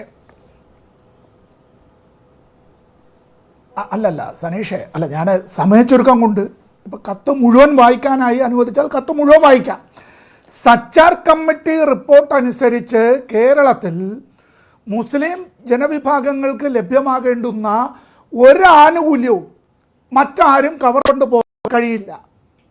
അത് സച്ചാർ കമ്മിറ്റി റിപ്പോർട്ടുമായി ബന്ധപ്പെട്ട കാര്യത്തിൽ അവിതർക്കിതമായ കാര്യമാണ്. കേരളത്തിൽ അങ്ങനെ ഒരു കാര്യത്തെക്കുറിച്ച് നമ്മൾ ആലോചിക്കേണ്ടതില്ല. എന്നാൽ ന്യൂനപക്ഷ ക്ഷേമം എന്നുള്ളത് വരുമ്പോൾ ആ ന്യൂനപക്ഷ ക്ഷേമത്തിൽ ഞാൻ ഈ നേരത്തെ സൂചിപ്പിച്ചതുപോലെ തന്നെ മുസ്ലിം, ക്രൈസ്തവ, ഒപ്പം അതിൽ വളരെ കുറച്ചേ ഉള്ളൂവെങ്കിൽ പോലും സിഖ്, ജൈന, ബൗദ്ധ സ്വരാഷ്ട്രീയന്മാരുണ്ടെങ്കിൽ അവരും അത്തരത്തിലുള്ളവരും ഒക്കെ അതിൽ പെടും. നമ്മൾ ന്യൂനപക്ഷം എന്നുള്ളത് ഏതെങ്കിലും ഒരു പ്രത്യേക വിഭാഗത്തിൽ പെടുന്നവർ മാത്രമായിട്ടല്ല വരുന്നത്. സച്ചാർ കമ്മിറ്റി റിപ്പോർട്ട് അനുസരിച്ചുള്ള ഒരു ആനുകൂല്യവും മുസ്ലിം ജനവിഭാഗങ്ങൾക്ക് ലഭ്യമാകേണ്ടത് മറ്റാരും ഇവിടെ ഇനി ഒരു പക്ഷേ ആരെങ്കിലും ഇവിടെ പ്രചരിപ്പിക്കുന്നവർ, ഞാൻ ഇവിടെ ഈ നമ്മുടെ ചർച്ചയിൽ വന്നതല്ല എങ്കിൽ പോലും സോഷ്യൽ മീഡിയയിൽ കൂടിയും മറ്റു വിധത്തിലുമൊക്കെ പല ആളുകളും ചിലപ്പോൾ ചില പത്രങ്ങളിൽ പോലും എഴുതും തട്ടിക്കൊണ്ടു പോകുന്നു എന്നുള്ള നിലയിൽ. ആരും തട്ടിക്കൊണ്ടു പോകുന്നില്ല, ആരും അത് കവർന്നു കൊണ്ടുപോകുന്നില്ല. എന്നാൽ ഭരണഘടന നിർദ്ദേശിക്കുന്ന നിലയിലുള്ള സാമൂഹ്യ നീതി എന്നത്, ആ പാരിറ്റി എന്നുള്ളത് നമ്മൾ പിന്നോക്കം നിൽക്കുന്ന ബാക്ക്വേർഡായിട്ടുള്ള അത്തരത്തിലുള്ള മൈനോറിറ്റീസ് ആയിട്ടുള്ളവർക്ക് ലഭ്യമാകേണ്ടുന്നതിൽ എല്ലാ സഹോദരന്മാരും ഒരുമിച്ച് നിൽക്കണമെന്ന അഭിപ്രായമാണ് എനിക്കുള്ളത്. കറക്റ്റാണ്. നമുക്കിത് അവസാനിപ്പിക്കാം. ശ്രീ ടി വി ഇബ്രാഹിം, ഇവിടെ ഒരു കാര്യമുള്ളത്, ഈ നേരത്തെ മുസ്ലിം സമുദായങ്ങൾക്ക് ലഭിച്ചുകൊണ്ടിരുന്ന സ്കോളർഷിപ്പ് ആനുകൂല്യങ്ങളിൽ അല്ലെങ്കിൽ മറ്റെന്തെങ്കിലും ആനുകൂല്യങ്ങളിൽ ഒരു കുറവും വരികയില്ല എന്ന വസ്തുതയുണ്ട്. ആ അർത്ഥത്തിൽ 100% ലഭിച്ചുകൊണ്ടിരുന്നത് ലഭിക്കും. അവിടെ കൊണ്ട് നിർത്തിയിട്ട് നമുക്കിതൊരു ഒന്നും പ്രശ്നങ്ങളില്ലാതെ അങ്ങ് മുന്നോട്ട് പോകുന്നതല്ലേ നല്ലത്? ഇത് ഒരു ആനുകൂല്യവും നഷ്ടപ്പെടുകയില്ല എന്ന് പറയുന്നത് ഇപ്പോ ബഹുമാന്യനായ മുൻ പാർലമെന്റ് അംഗം കൂടിയാണ് ശ്രീ സമ്പത്ത്, നമുക്ക് എല്ലാവർക്കും അറിയാലോ. അപ്പൊ അദ്ദേഹം ജനങ്ങളെ തെറ്റിദ്ധരിപ്പിക്കുന്നത് പോലെ ഗവൺമെന്റ് ഇപ്പൊ ജനങ്ങളെ തെറ്റിദ്ധരിപ്പിക്കാൻ നടത്തുന്ന ഒരു വാചകപാഠമാണ്. അത് സത്യത്തിൽ ഒരു ആനുകൂല്യം നഷ്ടപ്പെടുകയില്ല എന്ന് പറഞ്ഞ് അത് ജനസംഖ്യാനുപാതികം 80% ഉണ്ടായിരുന്നത് 59% താഴുമ്പം ഇവിടെ ആനുകൂല്യം നഷ്ടപ്പെടുകയോ ഇല്ലയോ? ഉത്തരം പറയണം. ഇപ്പൊ കൊടുത്തിരിക്കുന്നത് കഴിഞ്ഞ വർഷം കൊടുത്തിരുന്ന സ്കോളർഷിപ്പ് അതുപോലെ തുടരും. അപ്പൊ അത് തുടരണമെങ്കിൽ 6,52,52 കൂടി വേണം എന്ന് പറഞ്ഞാൽ അത് അനുവദിച്ചാൽ അത് ആനുകൂല്യം നഷ്ടപ്പെടാതിരിക്കുന്നതിന് കാരണമാവില്ലല്ലോ. ആളെ പറ്റിക്കുന്നതിന് വേണ്ടി എന്താണ് ഇപ്പൊ ഇവിടെ മറ്റുള്ള സംഘടനകൾ ജമാഅത്തെ ഇസ്ലാമിയുടെ ഒക്കെ പേര് പറഞ്ഞുകൊണ്ട് ശ്രീ സമ്പത്ത് രക്ഷപ്പെടാൻ വേണ്ടി നോക്കി. കേരളത്തിലെ ഇപ്പൊ ഇടതുപക്ഷത്തെ അനുകൂലിക്കുന്ന മുസ്ലിം സംഘടനകൾ പോലും ഏത് മുസ്ലിം സംഘടനയാണ് ഇപ്പൊ ഗവൺമെന്റ് എടുത്തിരിക്കുന്ന ഈ നിലപാടിനെ അംഗീകരിച്ചിട്ടുള്ളത്? ആർക്കും പറയാം. ഞങ്ങളുടെ മനസ്സിന്റെ വേദന കേരളത്തിലെ മുസ്ലിം സമുദായത്തെ വേദനിപ്പിച്ചിട്ടുണ്ട് ഗവൺമെന്റിന്റെ നിലപാട്. ഇത് മുസ്ലിം ലീഗ് അങ്ങനെ ഒരു കത്ത് കൊടുത്തു, കുഞ്ഞാലിക്കുട്ടിയും മുനീറും മജീദും കൊടുത്ത കത്ത് ഇവിടെ ആളെ തെറ്റിദ്ധരിപ്പിക്കുകയാണ്. കൃത്യമാണ്. സരീഷിനെ ഞാൻ അഭിനന്ദിക്കുകയാണ്. ആ കത്തിൽ വളരെ വ്യക്തതയോടുകൂടി മുസ്ലിം ലീഗിന്റെ പാർട്ടി ചർച്ച ചെയ്തിട്ടാണ് ആ കത്ത് കൊടുത്തത്. ശരി, നമുക്കിത് അവസാനിപ്പിക്കാം. ശ്രീ സമ്പത്തിൽ അവസാനിപ്പിക്കണം. ആനുകൂല്യം നഷ്ടപ്പെടുകയില്ല എന്ന് പറഞ്ഞിട്ട് ആളെ പറ്റിക്കുന്ന ഏർപ്പാടാണ് പിണറായി വിജയൻ നടത്തിക്കൊണ്ടിരിക്കുന്നത്. മറുപടി പറഞ്ഞിട്ടില്ല. എന്തുകൊണ്ട് സുപ്രീം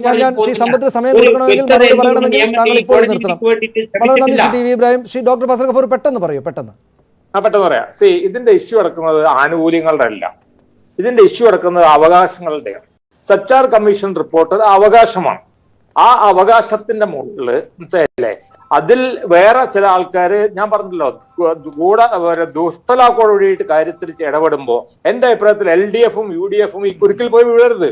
അവര് രണ്ടുപേരും ഒരേ മനസ്സോടുകൂടി എതിർക്കണം എന്നാണ് എന്റെ അഭിപ്രായം. ശരി, ശ്രീ സമ്പത്ത് താങ്കൾക്ക് പറഞ്ഞ് അവസാനിപ്പിക്കാം.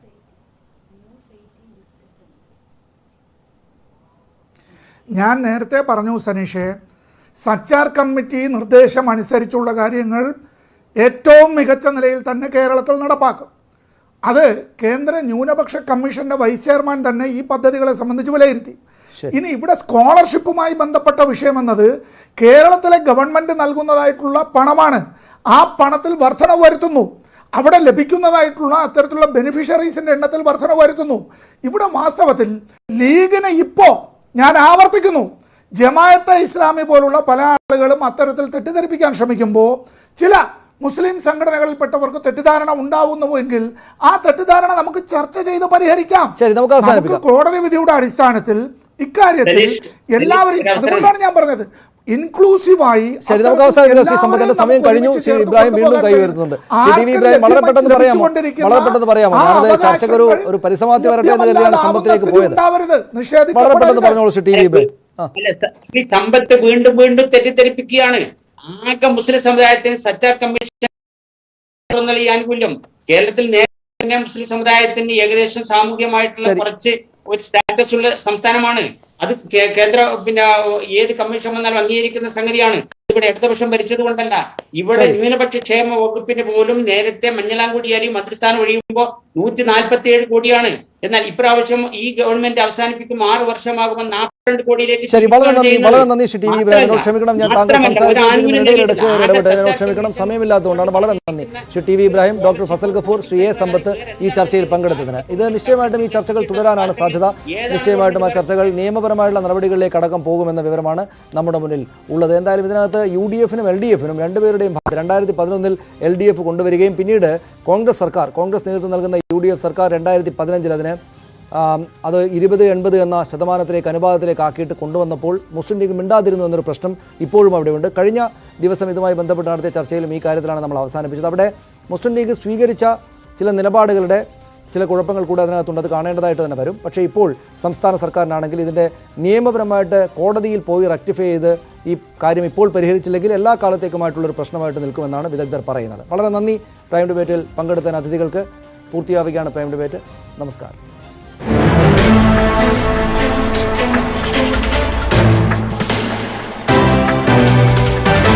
വൈവിധ്യത്തിന്റെ